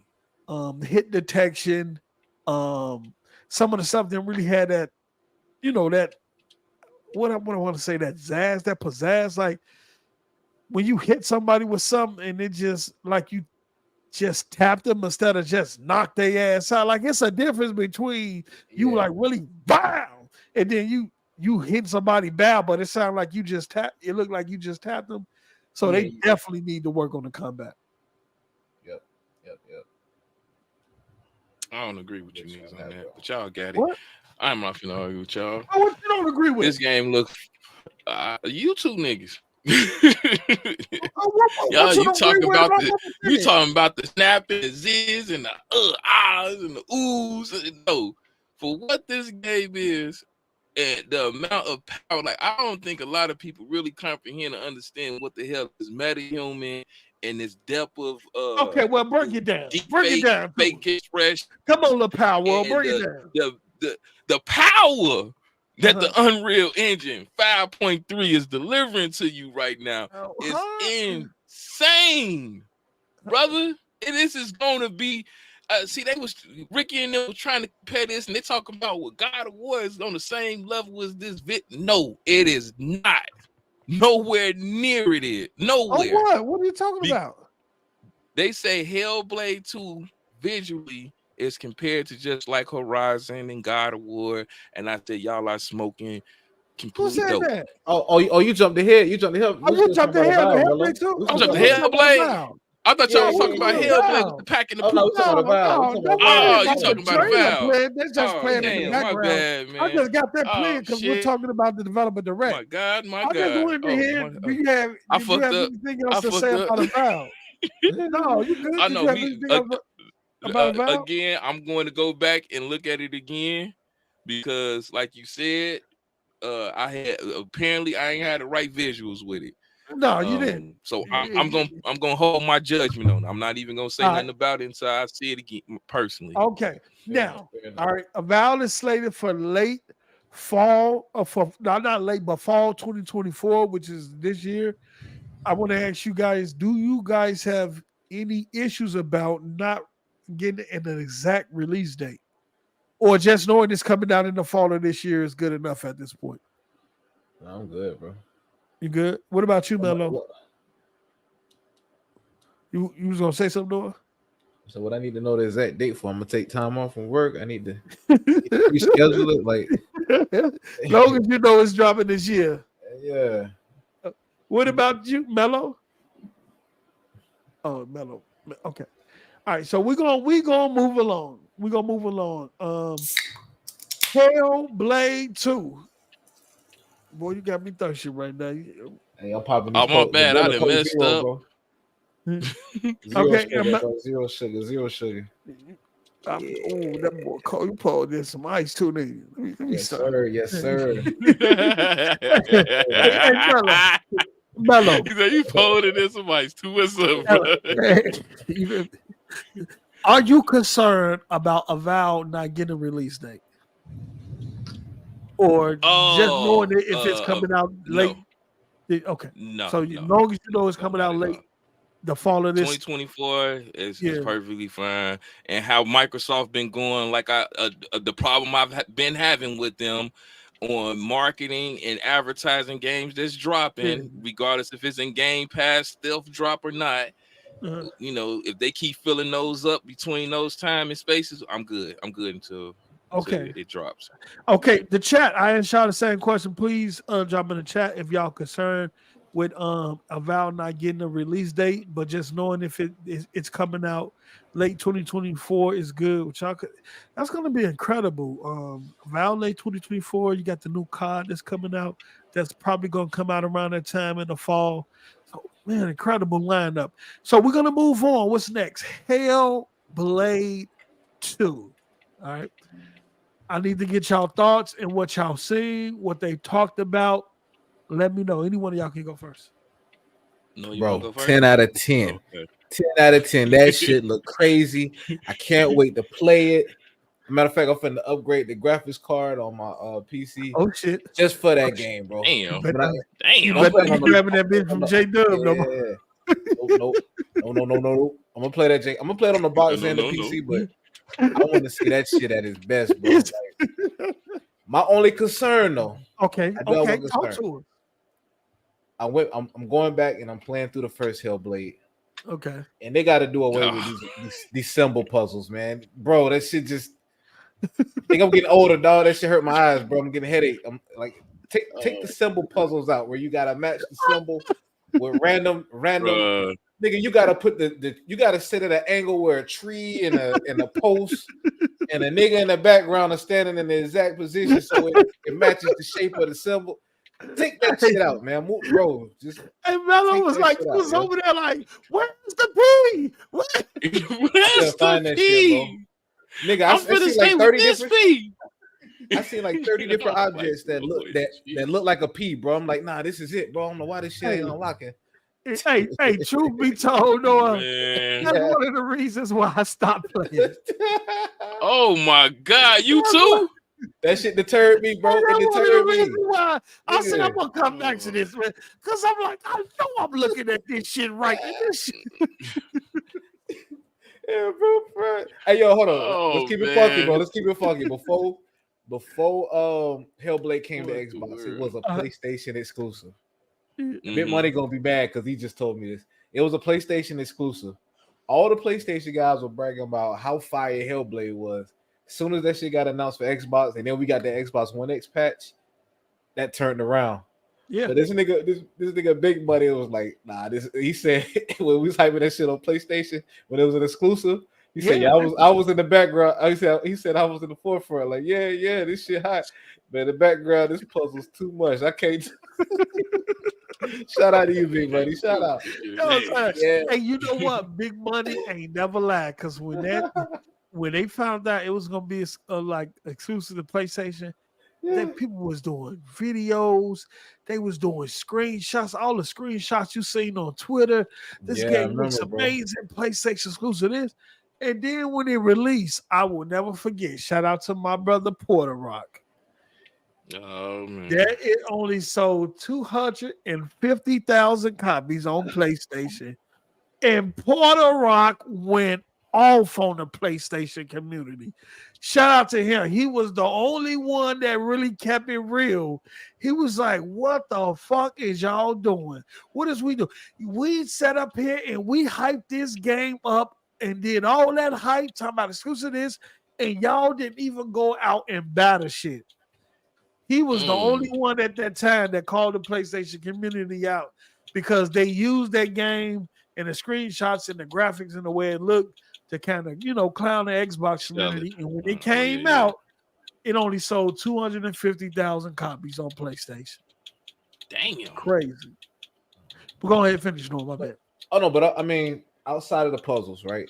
I mean, once you know the puzzles, you're good. If I know where to find the signs, but trying to figure it out myself, it's frustrating. But between the puzzles is a really good game. Like, so you had to pull up the Hellblade 1 guide?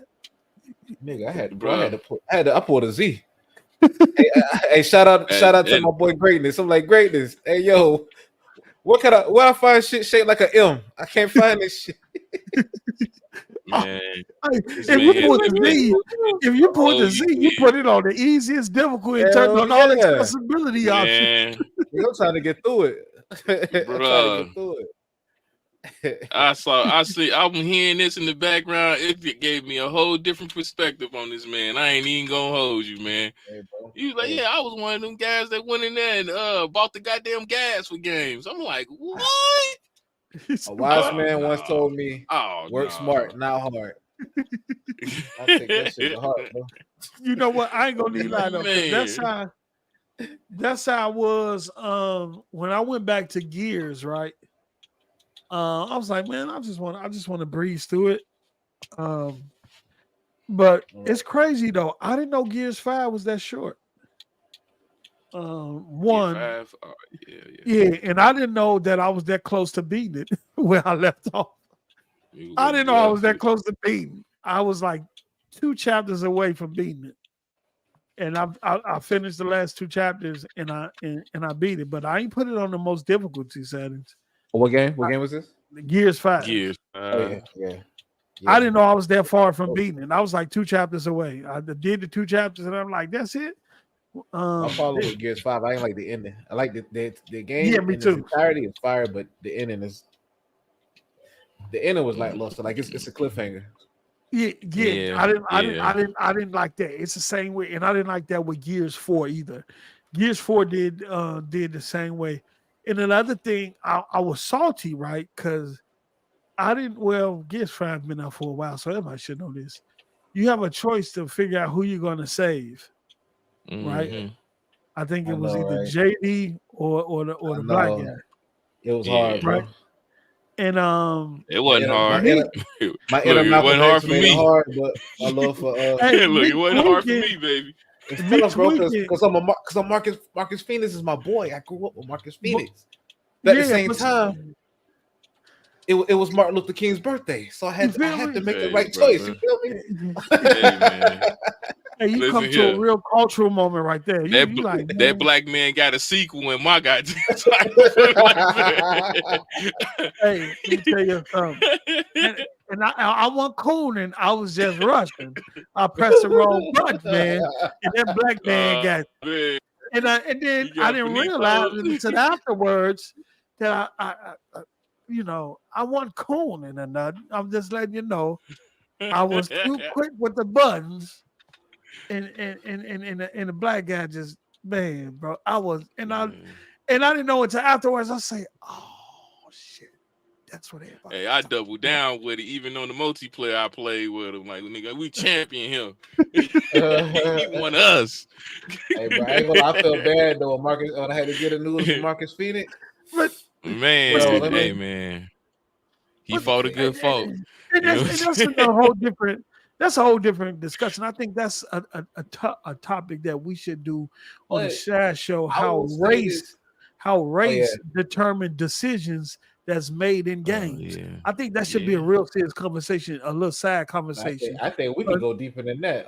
We were talking about this behind the scenes, but not to get in depth with it. But I think there's a lot of people out there that don't want to play games simply because their main character is a male Caucasian. Yeah. The same. Oh yeah, that's a fact. You know what? We're gonna. You know what? We might have to. We're gonna talk about that to try to create a platform to have those type of discussions. But me sitting up here listening to myself, you, and Mello, Noah, and I'm just listening to how race, things outside the game, and still play a role in game, and depending on the game and the choices that we have to make in a game. So I think we should have that discussion. But go ahead and finish up on Hellblade 2, Noah. No, wait, before we go back. You was on Hellblade 1 and what you was doing with Hellblade 1. My bad. Go ahead. Yeah. No, I want to say this about Gears 5. They kind of push you towards killing off JD anyway, because he was acting the ass through the whole game. I don't know if you keep that. But I want to say they were pushing us towards I didn't do no side missions or anything like that. I just got the main campaign out the way. So but he was like talking short with Kate, and he just had a nasty attitude through the whole. I don't know. Did you peep that when you played it? When I got back to it, I didn't remember. And I really want at that point of me just finishing up the last 2 chapters. I didn't really want to be paying attention to his ass, man. Honestly. I was just getting through that shit. Going through the motions. Damn. I was just getting there. I'm finna do the next thing with Halo because I don't think I'm that far from beating Halo either. We need to run that shit co-op, bro. We could do it. We could do a co-op. Yeah, man. Go back to Hellblade. Yeah, I'm about to say Halo, nigga. You like literally right there though. Like I know because I beat the 2 brothers. I beat the 2 brothers. I beat them on Legendary. Right. Oh, you on Legendary? Yeah, I've been playing on Legendary. Oh yeah, you got on Legendary. You got to ways because the checkpoints is what really save you on Legendary. When you get a good checkpoint, that shit tough. I liked it though. Back to Hellblade. I mean, Go ahead, brother. between the puzzles, it's a really good game. It's I see they did improvements on the combat. You got some PlayStation guys complaining they haven't shown the combat, or Mhm. you only seen the glimpse, but the glimpse has got me hyped because she Man. pulling off finishes and all type of shit. That shit look brutal and gruesome. So I'm satisfied with it. I just hope I hope they enhance or invigorate these puzzles. The whole making things shaped like a P and then finding objects in the P. That ain't it. That ain't it, Ninja Theory. I know it's late in development, but that ain't it, Ninja Theory. But that's it though. All right. What about you, Mello? Bro, I'm hyped. I was pissed off because Okay. one, Talk to they've us. been doing this flip-flopping turn. Oh, it's not going to release on the 1st of fall of 2024 because of Stalker 2, and then they pushed Stalker 2 back, and now it's coming out this. Like, I hate that movement that they've been doing with this game, because this is a very heavily anticipated title, especially to show off the power of the system without a shadow of a doubt at this point. And then us looking at those showcases when it was talking about the meta-human faces and the amount of technology they've put into this game. People complain about the hours of the game, and it's like, fam, if you play a previous game, it's literally on Google, it was 7 to 9 hours. Same mess here. So if you're a real gamer, you're going to enjoy the story. That was the whole reason that I took back what I said about the game when I played it, because I shitted on it when it was on PlayStation. I'm not gonna front. I did. Well, speak your truth, brother. Speak your truth. Absolutely. You know me. I'm gonna keep it a whole bowl. I was talking mad shit about the game. They was like an asshole in that game. I was talking mad shit about that game, and it came on Xbox, dropped in the Game Pass. I played it, and I said, "Oh shit, this had to be one of those one step up games in the sense of the direction that they went with it. It wasn't just your typical hack and slash game. They came with something new, and I appreciate it. Yeah, the I audio think they finna amp this shit up. They finna amp this shit up to the 10th power in this game, and I can't wait to play it. I really can't. All right. So I'm gonna get my. I like I said, I haven't finished Hellblade 1. I do agree with Noah, the figuring out those signs and standing at a certain angle and all that stuff. That would push me to stop. It wasn't that I just got a little bit frustrated with it. Me standing there knowing that I'm standing at the right angle and it's still not popping up or appearing and stuff like that. But I will go back and complete it. My take from this, the major take from seeing Hellblade 2 is what one of the developers said. And it's when the guy was talking about the combat. He said Senua is not a superhero. Say it again. He said that in the video. If you're paying attention to if you go back and look at the Hellblade with the guy in the black shirt when he's standing there and he got the studio behind him, he said Senua is not a superhero. And what I was getting from that is Ninja Theory has been keeping their ear to the street in terms of listening to what people been saying about the combat. And it's the guy right here. With enemies that will push Senua to her limits. Listen to him.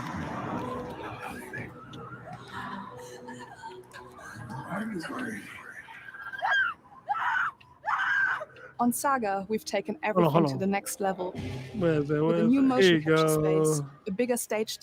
For survival, and we want the player to feel Okay, here we go. stories, right? It does feel very different from the first game, but it's very brutal and you're very invested in it. Senua isn't a superhero. She's fighting for survival, and we want the player to feel her struggle in every step of her journey. You hear that? Damn. She's not a Simple superhero. words. She's not the god of war. She's not the female god of war. She's not Spider-Man. She's not none of these. She's not even Dante from Devil May Cry, right? Because that's the type of combat people is looking for her to have. They want her to fight like God of War or like Spider-Man or like Dante.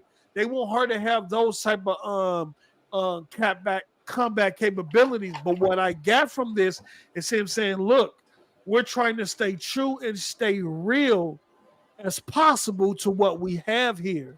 She's not a superhero. So when she struggles to fight someone, you as the person who is fighting, you're going to feel that struggle with her. You're going to have that struggle. And like he was saying in the video, we almost want you to feel as though you had to barely squeak by to beat someone in order to win. So what they're saying is Senua is actually a real person.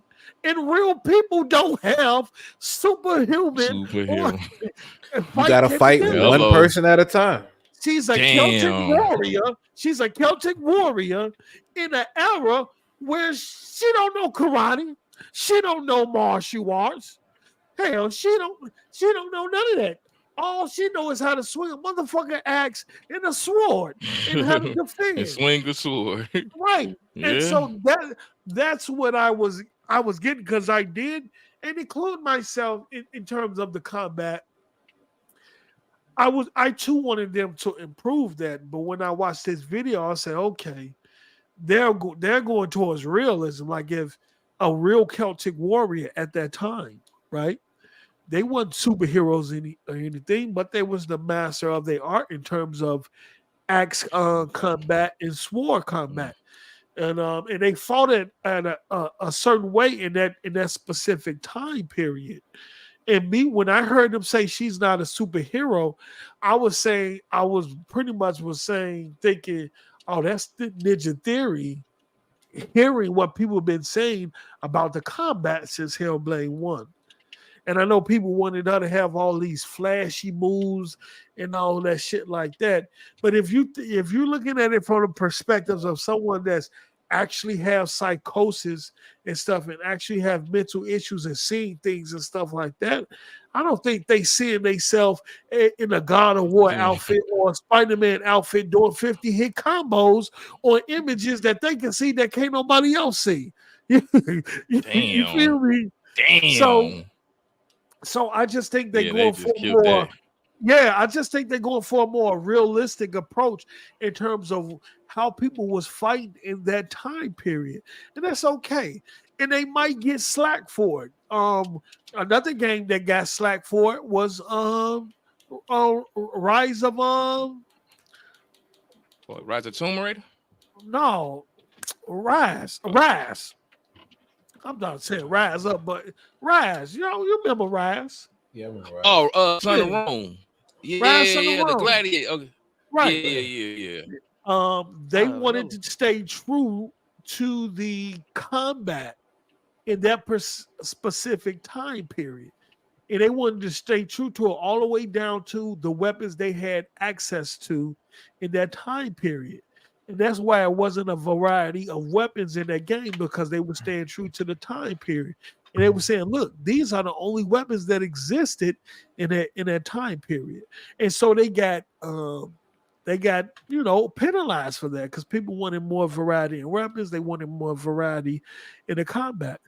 And it looks like Ninja Theory is trying to do the same thing with Hellblade 2, stay true to that time period, stay true to how the Celtic warriors fought back then, and they might get penalized for it. Even in Hellblade 2, people might still bring up the fact there's no variety in combat or whatever. But watching this video, I understand whether she's not a superhero.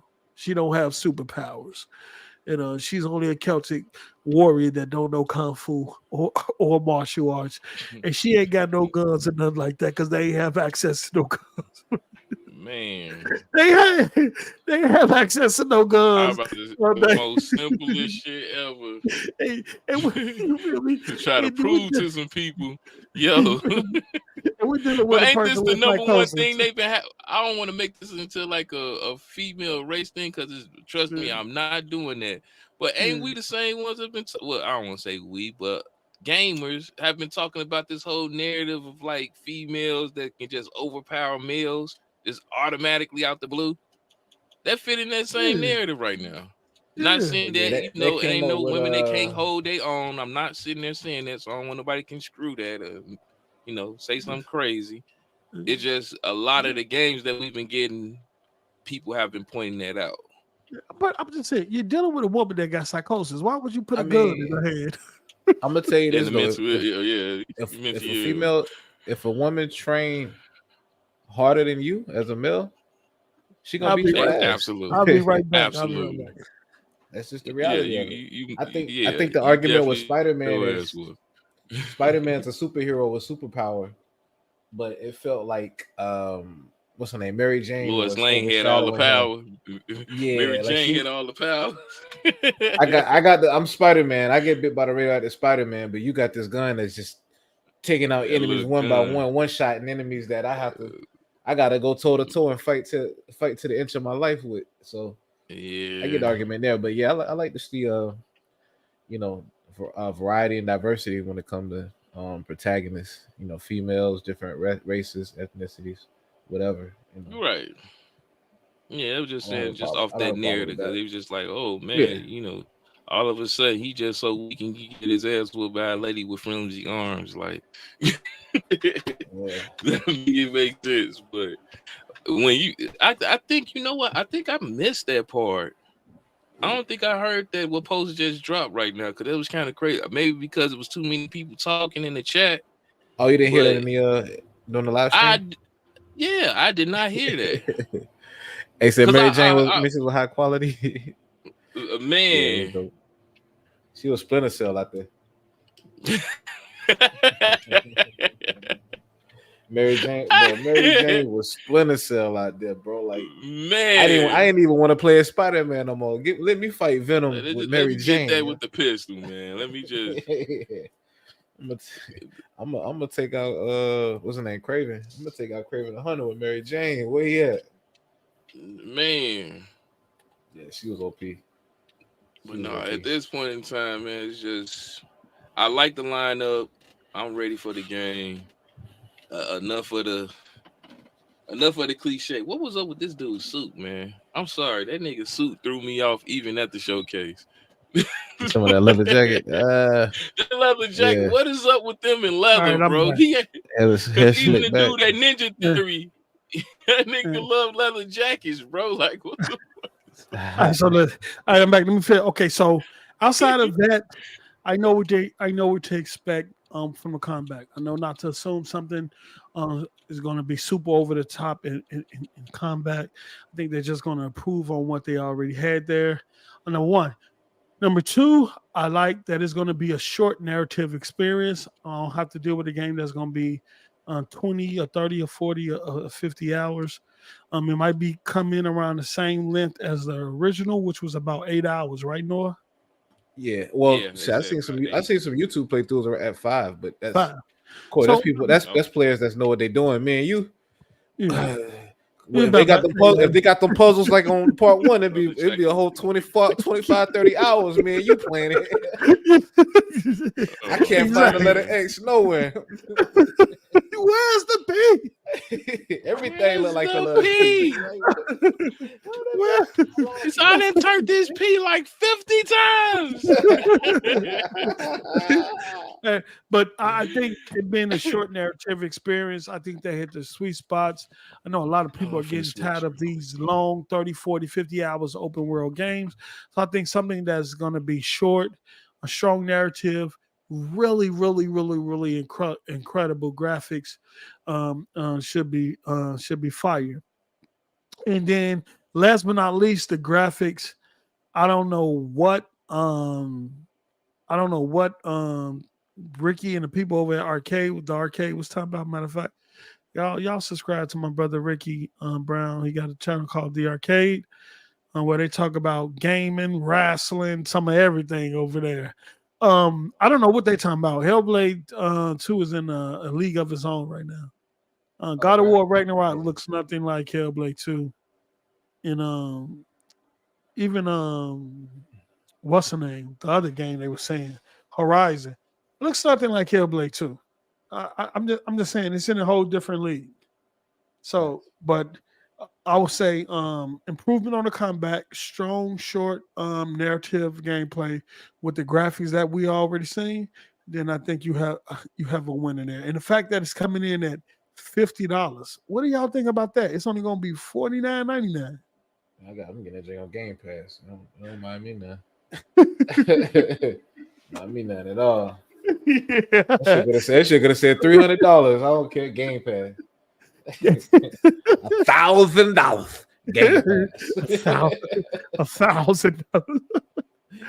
All right, I think Mello jumped out. But yeah, so we're gonna move along, and I think we're gonna move along to the game that we see on the screen right now, which is what's this? I think this is Vision Amana, if I'm not mistaken. Yeah, name of it. I may play it, I may not, but I will say this: I'm glad that Xbox is getting more Japanese support, especially from Square Enix. I would like to see more main titles, like more Final Fantasy titles on Xbox. But this is another game that popped for me when I watched it on the TV. Yeah. This joint looked fucking incredible, and it looked different from other JRPG games. But even though this is not in Game Pass, I've been thinking, and I looked at this trailer multiple times, I might cop this because it's an action RPG.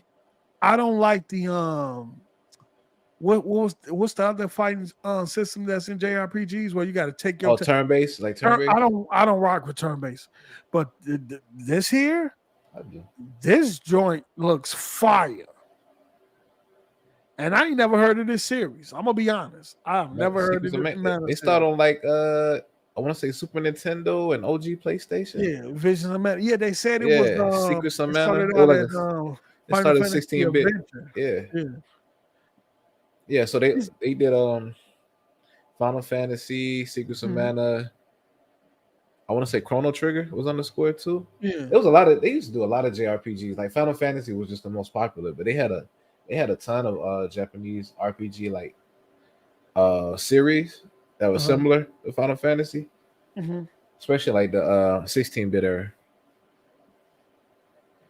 Yeah, my brother used to have he used to play a lot of JRPGs on a PlayStation. He even had a what was that? What's the name? The little code thing back in the day. Oh, the Game Genie. Yeah, the little piece of hardware you hook up and you have all. Yeah. No, what was it? Legacy? Not Legacy of Kain, but it was Legacy of some RPG I used to sit and watch and play. I think I know what you're talking about. I just can't think of the name of it. And my uncle used to have like all the JRPGs, bro. Final Fantasy 1 through Final Fantasy Mystic Quest, Final Fantasy 3, 4, 5, all the way up to just everything, bro. What was it? Legia? Legacy of Legia? Probably. Sound familiar. Speaking of Final Fantasy, we got the Final Fantasy Online early access. It was one of them, Legacy or Legend of Legia, one of them who used to play. But yeah, I'm posted up. You can fast forward past this boring game playing in the background. Yeah, fast forward that shit, bro. Y'all didn't like this showing? Nope. I don't care about no civilization. Oh, it's a beta. Final Fantasy 14 beta. Okay, so it ain't not coming. Nope. It's PC. It's PC only, and I don't care about building no civilizations though. Look, this is not strategy games. Is not my cup of tea, right? I think the onboarding in terms of the things you will have to learn in order to really dive in. Yeah, I think it's a lot. It's a lot to take in. You're building a civilization, you're managing war, economy, people lives. You're doing all of that. You're pretty much playing God in a video game. But Yeah, it's I was definitely, it was definitely interesting to hear, what they was doing with the game, and from comments I read about the game, they're saying this looks to be better than Civilization 5. It's a lot of reading. Yeah. It's a lot of micromanaging. Pass. let me fast forward because the chat, you in the chat go, I think it's a and we're gonna go to what the last game of the show. Better to have than to have not. Yeah. We can go and skip to the main attraction. Hey, I think Aura gonna be a hit. Y'all might not like what y'all saw, but I think Aura gonna be a crazy hit. I don't doubt that at all, Post. Thriller Ali talk about Z's. I don't doubt that at all. Yeah, they made Trey-Bone, they made Civilization 5. That was the last game they made. It was Civilization 5. They come from that team. And then now they're building their own. I don't doubt that at all, Post, but I need my storage space.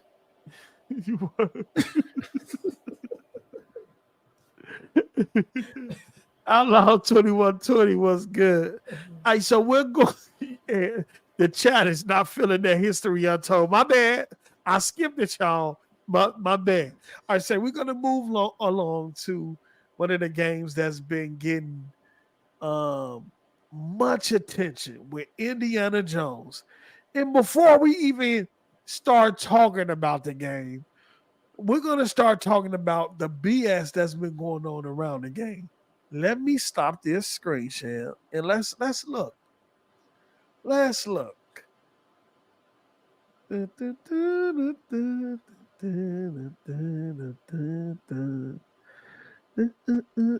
you going on Twitter?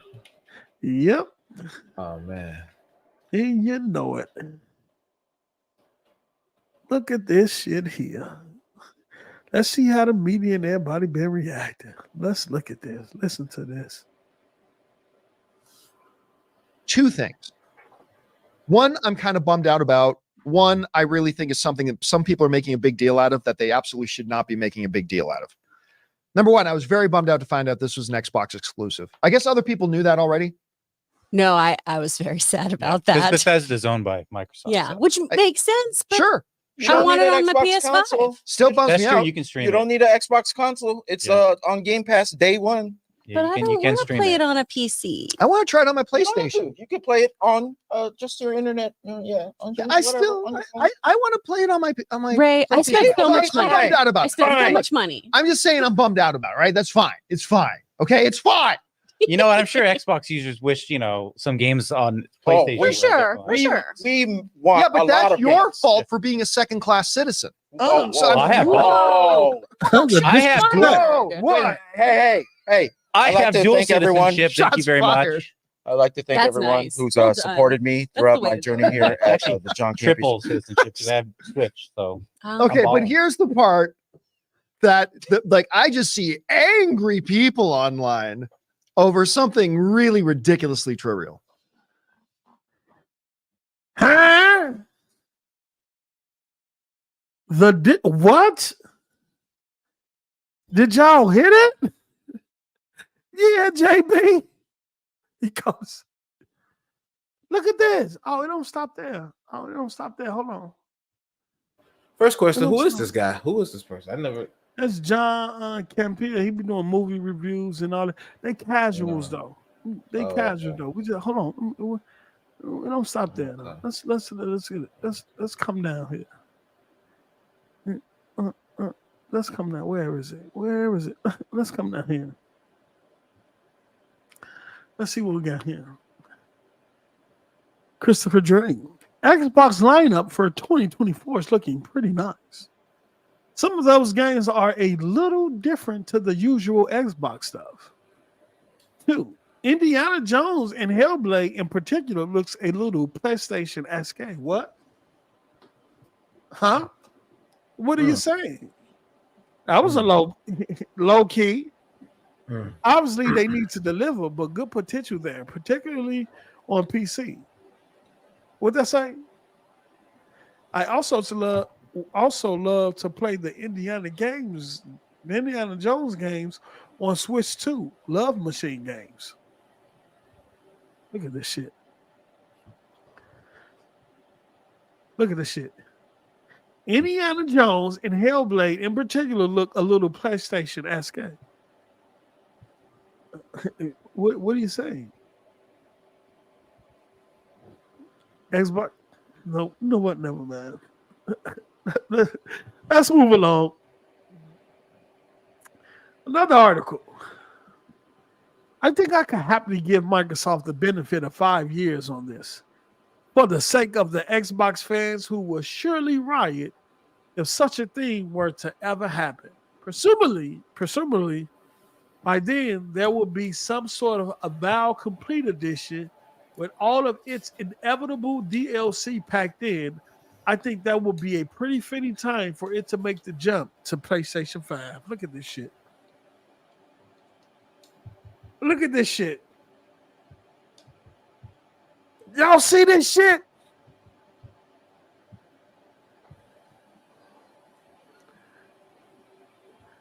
Hold on, look at it. Look at it. Then you got this. Look at this. No way. Hold on. Matter of fact, let me see if I can find this. Oh, we got audio, people. We got audio. I'm just not just going to show y'all a screenshot. We have audio.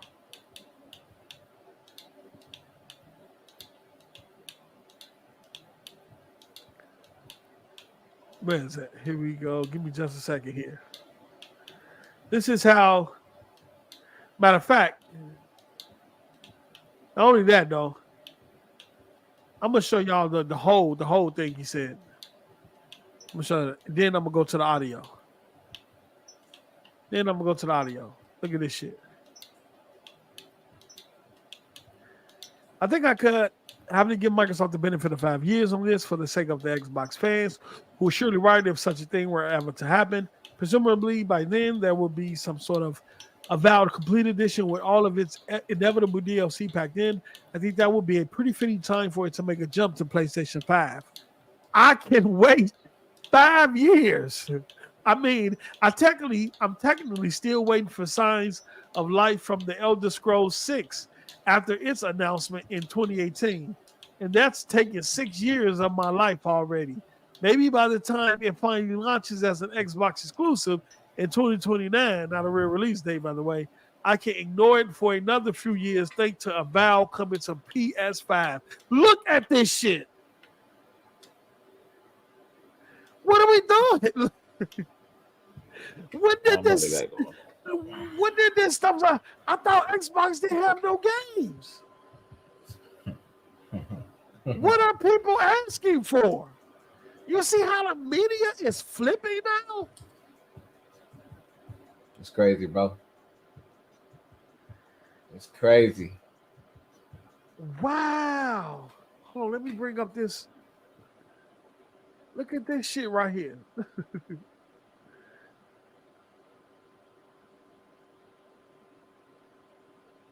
at this shit right here. Let me see here. Let me grab this here. Where is it? Let me scroll.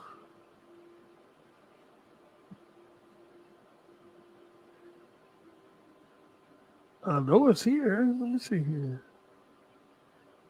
Give me just a second. I'm looking for this video. Okay.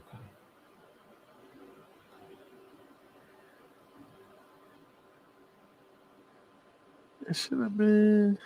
Oh.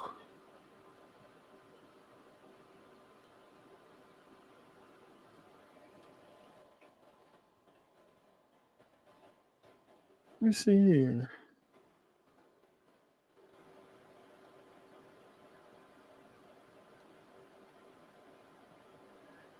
I'm trying to find this video. I know it didn't get deleted, did it?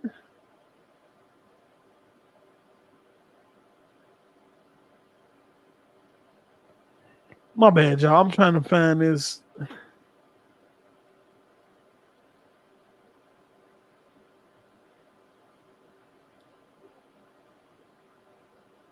Oh, let me see here. I think I do it this way. Hopefully.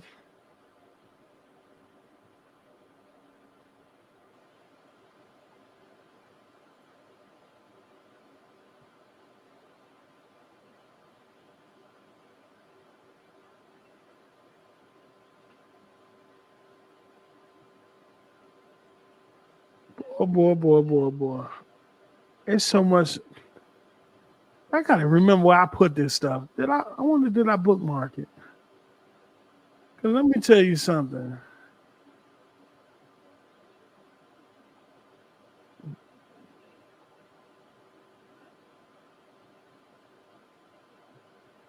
Boy, the way these people begging about this game.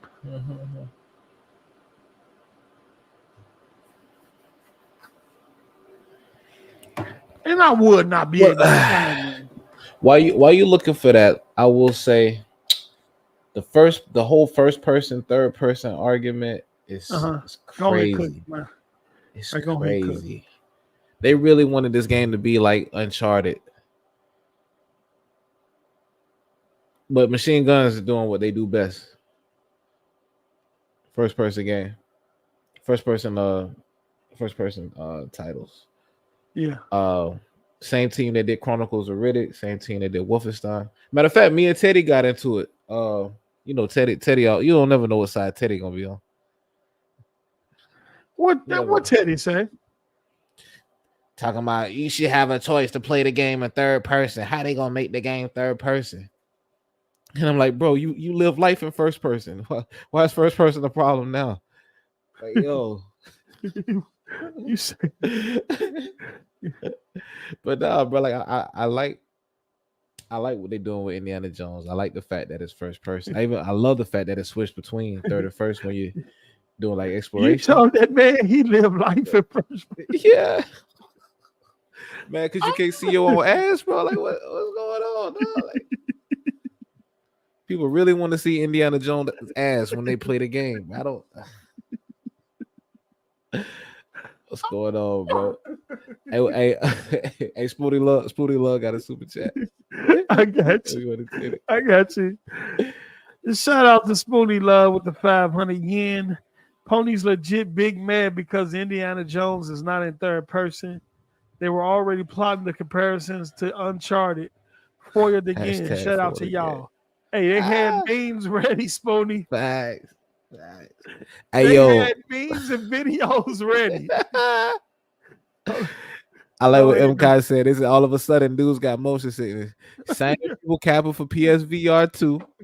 Now they got motion sickness playing first. What was that about? The first person games get a motion sickness. And, bro, Yo, they actually said that? That's what that was about? People saying they get motion sickness from first person shooters?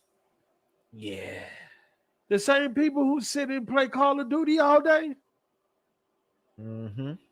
PlayStation VR games. Now they get motion sickness. Wow. That's crazy. Look at this. Listen to this shit. Wow. Yes. Sick.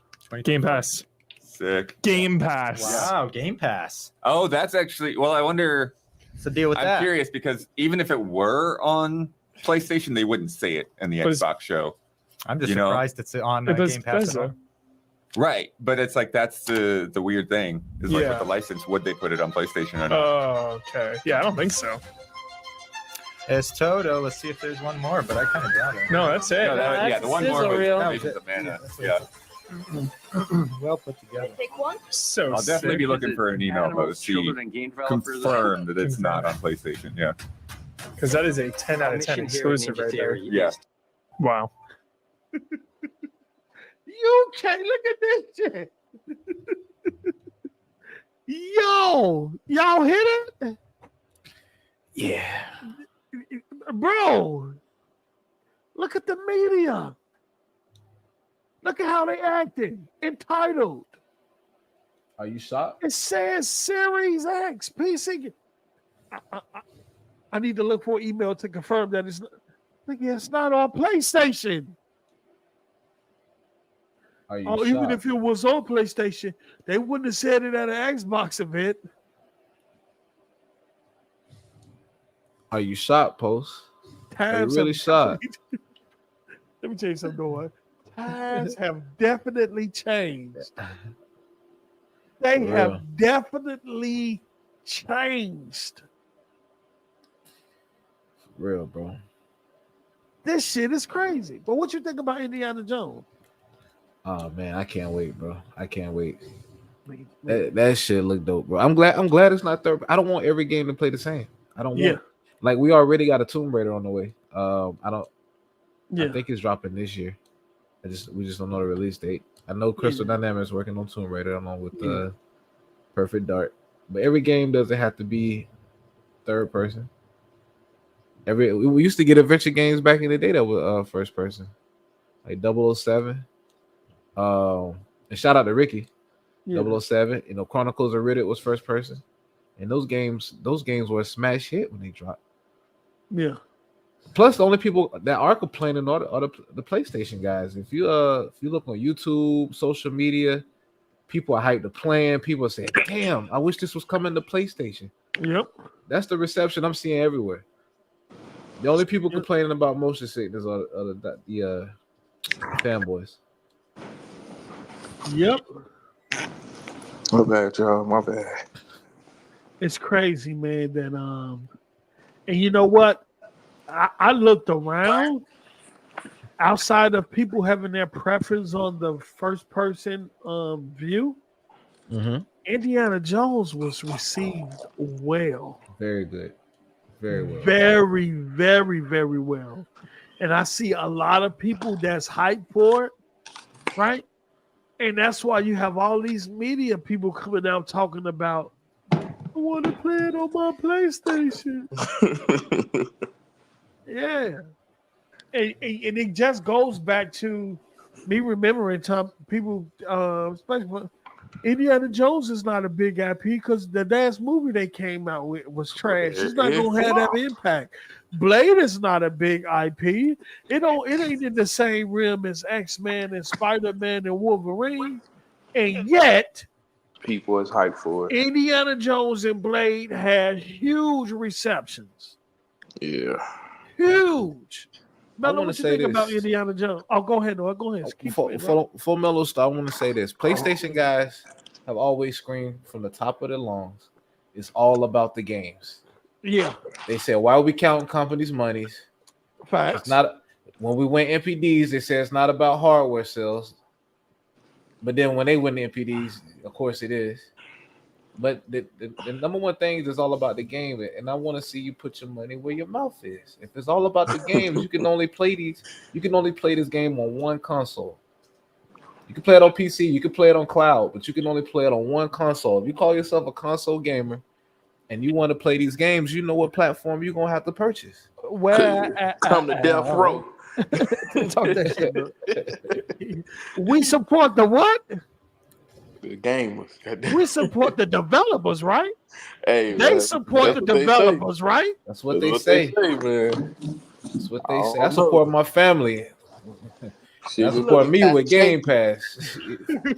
It's been looking kind of shaky, baby. Look, can't support another grown man, but they support the developers. Put your money where your mouth is. It ain't about the hardware. It's not about the graphics or the power. It's about the games, right? Yep. We'll buy you a Series X so you can play some Indiana Jones, man, some Hellblade too. So no. Overall, what you saw of Indiana Jones? Are you hyped for it? We'll grade the overall direct at the end, but your perspective on Indiana Jones, the first person view, where you at with it? No. You talking me? Oh yeah, yeah. 10 out of 10. Like 10 out of 10. Nigga, Okay. 10 out of 10. No faults, no flaws. The shit look amazing. Hey, I will say this. Now you know Indiana Jones deal with a lot of puzzles, right? Man, yeah, I mean, but no, I'm cool with puzzles. It's just that Hellblade, the type of puzzle, like the matching the shapes with random shit in the environment, bro. Like I don't know. You might get the same thing with Indiana my eyes. Jones. I'm getting older. My eyes getting bad, bro. I can do like puzzles and puzzles, but this nigga say my eyes getting bad. My eyes is getting bad. I shouldn't have to match the letter Q with tree leaves. You know what I'm saying? It's the type of puzzle. It's not the fact that it is puzzles. Oh, man. Yeah, don't get me misconstrued, bro. I like puzzles and games. But just don't overdo it. And then they said that most of the puzzles are optional anyway. Like, he said he need his blind. He need his letters color coordinated. Yeah, nigga. Give me the answers. I cheated in school. Man. You know I'm a cheat in a video game. Oh man, Mello, where you at with it on Indiana Jones, brother? Brother, for me, I'm gonna tell you like this, because one, I'm not an Indiana Jones fan of the movie. What? Hey, I gotta keep it a buck, man. My OG, my pops, who I live by, my grandpa, man. He wasn't into the Indiana Jones. We was 007 fans. So what? Hey, I gotta keep it a G. Gotta keep it a G with you. Oh man! But from what I've seen of Indiana Jones, because I seen I think which one it was, either the first one or second. It was something cursed or something, a crusade or some shit. But I love the banter that he had in the gameplay. Like when he was up under the sand, and then he was talking shit. Then he headbutted his ass. Yeah, that's classic Indiana. Yeah, I felt that nostalgia of what I've seen of Indiana Jones being displayed in the game. Even with Candyman, I don't know the dude's name. I'm not a good person with names, who the actors are, but the guy who played Candyman, Tony Todd, and then Tony Todd. I believe so. Yeah, I think that is Tony I'm not Todd. good with names. Yeah. But all I know, he played Candyman. And when I saw him in that museum, I pointed him out, pinpoint, and I was like, okay, they got the visuals, they got the models and the character, the facial expression was looking good. So when it comes to the combat, when I first saw it, I got worried because it was a moment where it transitioned to first person to third person. He was swinging on something and then he jumped down, grabbed somebody, punched him in the face. I was worried about the swinging mechanics. It looked kind of weird. I'm going to keep it a buck. But everything else from that point on, from what they showed, from the little bit of puzzles that they showed, to how they're transitioning from first to third in different areas of the game. Like if you're traversing, it goes into third. Storyline, it's third person view. Yeah, but a little bit of the combat is in first person. It's spot on. I like it. I can't wait to play it to see how the story's going to end up, because it's in between both titles, both movies that I was around. The Lost Ark and the Crusade. Yeah, so it's around them two. So I want to see how it plays out. Okay. But yeah, I'm definitely. And you didn't have no issue with it being in first person? Nah. Okay. Working that traditional mode. No, because I played multiple games that does that anyway, so it doesn't even matter to me in a sense of that type of situation. Yeah. And with Indiana Jones and these type of IPs, like even with Blade, it's all about getting the character right and the story is on point. If the story grabs you, everything else should fall in place. Okay. Yeah. All right. So I would say this. I grew up an Indiana Jones fan. I've seen the movies multiple times. Back in the day, we had blockbusters, and so you would, for as long as you had that tape, you would watch the movies. And then when they started coming on TV, like cable channels, and then coming on regular TV channels that had commercials, you will watch them. Anytime an Indiana Jones movie come on, you're watching it. I don't care how many times you've seen it. You're watching the movie as if you watched it for the first time, right? And you had this action-packed, adventure, fun type movie, right? Because it's quirky in its approach, in some of its approach with the fighting, with some of the low-key comedy pieces in there and things like that. But great, awesome franchise. The first thing that hit me though, let me get MK real quick. The Indiana Jones looks to be 4K 60 frames per second. Yep, because it is running on ID Tech 7 Doom engine. This game may look and perform better than most exclusives. Yes, Kai. And guess what?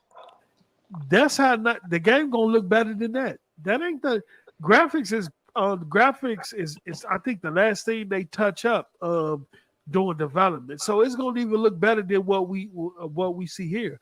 Avowed is gonna look better than what we see when it finally comes out. Even probably Hellblade 2. So we'll see. But let me show you the first thing that caught my attention. As I watched the trailer, and Indiana Jones get to talking about the historical sites and how they all line up to create a perfect circle. Mm-hmm. And he called it the Great Circle. Well, I learned about that years ago. That's not a story they just made up. That is real. That Great Circle is real, from the pyramids of Giza to Mount Pachu, and all of the historical landmarks on the planet line up in a complete line that creates a complete circle around the planet, right? This is real. And the first thing I wondered was how deep they was going to go. I wonder how deep are they going to go into it in terms of the Great Circle, and then what landmarks are they going to visit in the game, and how many of those? And I was wondering, well, what important landmarks are they going to visit in the game? Which landmarks are they going to choose? So let me do something for y'all real quick. Let me do something. Check this out. Check this out. So I'm gonna do this here. Cusco. That's why math is the real truth. Well, but that's a whole nother conversation. This is what I'm saying though. This post up, you told me the Earth was flat. No, look, we're not gonna have that conversation. We're not gonna have that conversation because I can show you this on the flat map too, but we're not gonna do that. Let me just. I'm just telling you. Me knowing that they're finna dig into this, is so much they can do here with the storyline, right? With the places that we can have access to in the game, like someone said in the chat, with the DLC to other different locations, even with the puzzle, right? And I'm just really intrigued on how deep they going to get into that Great Circle, right? Because when I heard the name was going to be the Great Circle, I didn't immediately think of this. But when Indiana Jones talked about it in the game, in that trailer during the direct, I say, wow, they about to touch on this. Now, on your own, you guys, they got documentaries on this. Like, you go on YouTube, look this up. You can watch documentaries on a lot of stuff. I'm pretty sure that Machine Games and Todd Howard did their research, or they wouldn't be talking about it or putting it in the game. But you got some beautiful sites and locations that's true to from a historical standpoint, that they can replicate in game, that you might not be able to get there physically in real life, but Indiana Jones exclusively on Xbox can get you there in the game. This is fucking incredible, bro. Hey, this man just do a sales point. This is incredible, bro. This is incredible. So now this story arc they can go so many places with this story arc. Because if you start getting into the history of these locations, you start getting into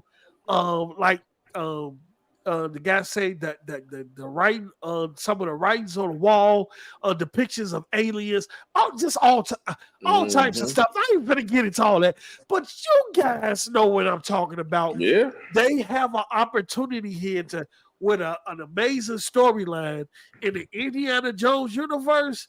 Man, this is goated. Yeah, this is goated. Same franchise that did that was Assassin's Creed. Yeah, it'll be a perfect story arc for Indiana Jones universe. Perfect. Yeah, when y'all get a chance, y'all want to, y'all can go look at documentaries on that.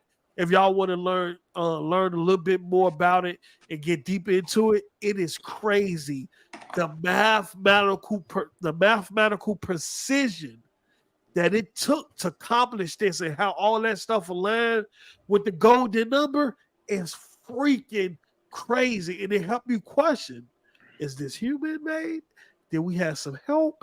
You know what I'm saying? So it gets really, really deep. And so when I first seen that, my first understanding is, well, how deep are they going to go? Right. And I know they're not going to go too deep because you might go over some people's head. But I just want to see how deep they go. The first person stuff doesn't have any weight towards me. It looks incredible. It looks fun. And I think everybody was praying for it to be third party because they wanted to compare it to Uncharted. But you cannot compare Indiana Jones to Uncharted because it is the fucking original. Facts. So you mean to tell me these ponies out here praying for third party and third person? Yep. Yep. They so bad. They so bad. My bad, MCAT third person. Yes, I thank you for correcting me. They so bad wanted it to be third person so they could compare it to Uncharted. They was waiting. They was hoping. I think they had memes ready. They had video comparisons. They had found all the Uncharted footage they wanted to compare Indiana Jones to. They was ready. And it didn't happen. And I'm glad. And like Mello pointed out, and I forgot that it's a new Tomb Raider coming out. So you want to differentiate yourself from what's been the norm, right? And we've never played an Indiana Jones game in first person. And the one that came out years ago was third person. Man, they was hoping. They was hoping, but guess what? It looks incredible. Oh yeah, Bone, they do. Yeah, they also lined up with certain stars in the clusters. Yes, that's another thing. That's why I said the mathematics is so incredible, and the true language is mathematics. But we not gonna go there. You know, we gotta have another the show to go in there. But yeah, Indiana Jones looks freaking incredible. I can't wait to play it. My overall perspective from this show was Game Pass. That Vision of Mana, despite it not being in Game Pass, I'm going to still buy it because I really that looking at that shit on the TV, that shit like, and then it's action RPG, meaning it's not that what Norm was talking about earlier in terms of the other combat system. But yeah, overall I gave the show a B+. What y'all give it? I mean, yeah, I said B+. I said B+. I'll give it a B+. Only reason I say that is because even though I'm not a Civilization fan and an Age of Empire fan, you know, that was kind of like, and whatever that goddamn game that Japanese dude or Chinese dude was doing, it was like, nah. That Vision of Mana? Yeah, I'm cool on it. I'm cool. I'm just gonna be honest with you. I like the combat and all that shit. But knowing Hellblade 2 is coming in May, and seeing Indiana Jones, it's still the deal. Definitely a B. Definitely a B. What was your game of show? Hellblade 2. Hellblade 2. Oh, what about you, Noah? What you give the show, and what was your game of show? I give the show, I want to say 8 out of 10. Okay, all right. Because of the scale of the show, it wasn't. Yeah. You can't grade it like a E3 type show for for a small developer direct. What would be equivalent to a state of play, I guess, on PlayStation. Yeah. It was a good show. Yeah, I give around a B. Yep. You say we on the same accord. Yep. What was your game of show? Ooh, bro, I'm gonna have to go with Indiana. What the fuck was that? It's good as Hellblade. Cause I mean Hellblade, I'm hyped for Hellblade too, but Indiana Jones just up my excitement for Xbox in general, bro. Cause Chat, we we actually got a all the lot to same play. question. Yeah, we got a hell of a lot to play. Man, hell of a lot. It's so much. And third-party games and second-party games are still launching in Game Pass right now as we speak. With this Power World, then you got Brotato, you got Persona 3. I think just is about to drop. Don't think sleep you on got, Turn Up Boy Robs the Bank. Turn Up Boy Robs the Bank. You got F on 123 for the drop. There's so many games that are still dropping in Game Pass along with what we just got announced. So yeah, man. We're gonna end it there. We're gonna end it there. We got us a couple of hours in on the show. Let me stop this stream. Let me see here, and that's our assessment of what's been going on in terms of third party talk in Xbox, and as well as our perspective on the developer direct. I know it's more to talk about. Understand it, yeah, but can do them 4 hour, 5 hours. No. Can't do them 4 or 5 hour shows, but we've been in them up for 2 hours, so we're gonna leave it there, man. We want to thank you all for showing up and showing out, supporting the show. Make sure you guys hit the like button. It really helps with the algorithm, and it helps to promote the show. We want to thank to the 124, 125 people that showed up this year. Until otherwise, every Saturday at 6 p.m. Central, 7 p.m. Eastern, State of Gaming will go live. That'll give us opportunity to see what the news stories going on throughout the week. And then towards the end of that week, you guys will be able to pull up and have that discussion with us. Now that I know that I'll be free and available on weekends, we're going to continue with Saturdays at 6 p.m. Central, 7 p.m. Eastern. So we'll see y'all next Saturday at the same time. And then I'll let you all know during the week what guests we're going to have for next Saturday, because I want to start that off early. But we want to thank you all for continuing to support the channel. To all them people that got memberships with the channel, man, we really appreciate y'all. Thank you all. We finna have a strong 2020-24. I said 2020, 2020. I don't know what year that is. I just made up a motherfucking year. Y'all got something to say? I must be tired of the motherfucker. Hey man, play your games like my boy Great Godfrey say, and check out Power Wars, man. I'm telling y'all, we out here in these trenches. The Pokemon rejects, man. Keep hope alive that we don't get sued. Hey, you know what game we forgot, bro? 33 Immortals. When that 33 Immortals drop, we gotta have a community game night, bro. Yeah, because that's gonna be 33 player co-op. It's gonna be 33 Immortals is gonna be 33 player co-op. Okay. That's gonna be fire. And what I want to start doing this year for people that's members to the channel, the last Saturday of each month, I want to bring on a member that's a membership of the channel, bring you all on as a guest every last Saturday of the month. So y'all will be a guest on the panel on the show that day, and y'all be able to vibe and talk about the news that went on during that week. So I'm gonna take a look at people and create a list for the people that's members to the channel, and then I'm gonna see whether every month we're gonna see where the last Saturday falls, and on that day, whoever's a membership of the channel, we're gonna pick, and one of y'all gonna be a guest for that show that day. And whether we have another guest on or not, we're gonna make sure we get y'all on as a guest. We got to start looking out for y'all that consistently support every month as being members to the channel, and we're gonna start there along with other stuff as this year continue on. So thank you all very, very much. And we out. Y'all have a good night, and go see if go watch some football. I don't know if football's still on. I must be tired to them. I'm jibbering back, y'all. It's been crazy, man. But you gotta go through something to get to something, you know? Whatever that something is, yeah, we back locked in, let's go. Got it out the mud with the cards that was dealt. Cause I fear wasted life more than I fear death, yeah. That's why I never worry about a flight plan. Cause when you up, you never ask when the flight land. Southside and Shy still alive, so I beat the odds. Tempted by the devil, but made my peace with God. We beat that odds. The nights was cold, it was sheet to scar. That sleep was hard. Depression had me locked, could see them bars. Faith and prayer helped me see them all.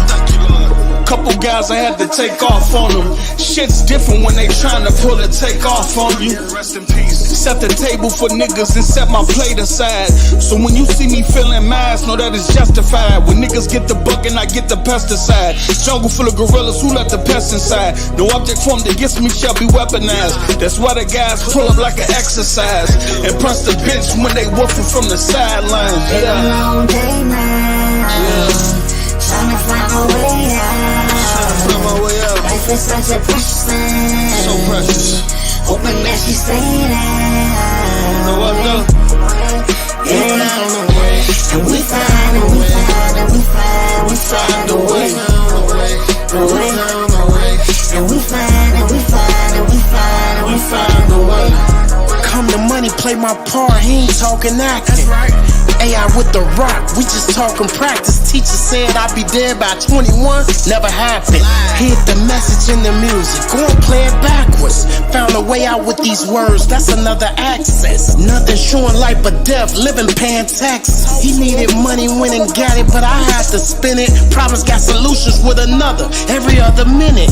Pray my kids had kids, that's another lineage. And my opinions never matter, so I don't defend it. Faithful mustard seed got me feeling, so I'm never timid. Trying to give them God's plan, but they never listen. To tee you off the road you on, that's the devil's mission. My pie warm, I'm in hell's kitchen. Left palms itching, fish scale pitching.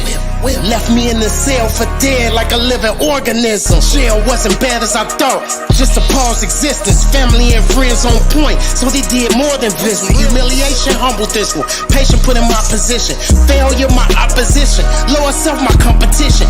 Beating on that door mark, stay out to it, pay out. Me and mine's on that mission, and we trying to find a way out. Yeah, trapped in the void, showing about negative noise. Think how they frowned on you. You calling your boys, they hit you and all. That's how they get down on you. When shit the fan and you need a handheld, they playing around on you. Stand poised, know that you have a voice, know that you have a choice to change the outcome like Malcolm. Then outcomes that Malton who wanna see you outdone. I get it, I'm a different breed from a different creed, a different player in a different league who won't give up that quickly, so I'm with it. Just to get back from the pushback for the voiceless who couldn't push back. Been a long day now. Trying to find a way out. Life is such a precious thing. So precious. Hoping that she stay there. No, I know. Yeah. And we find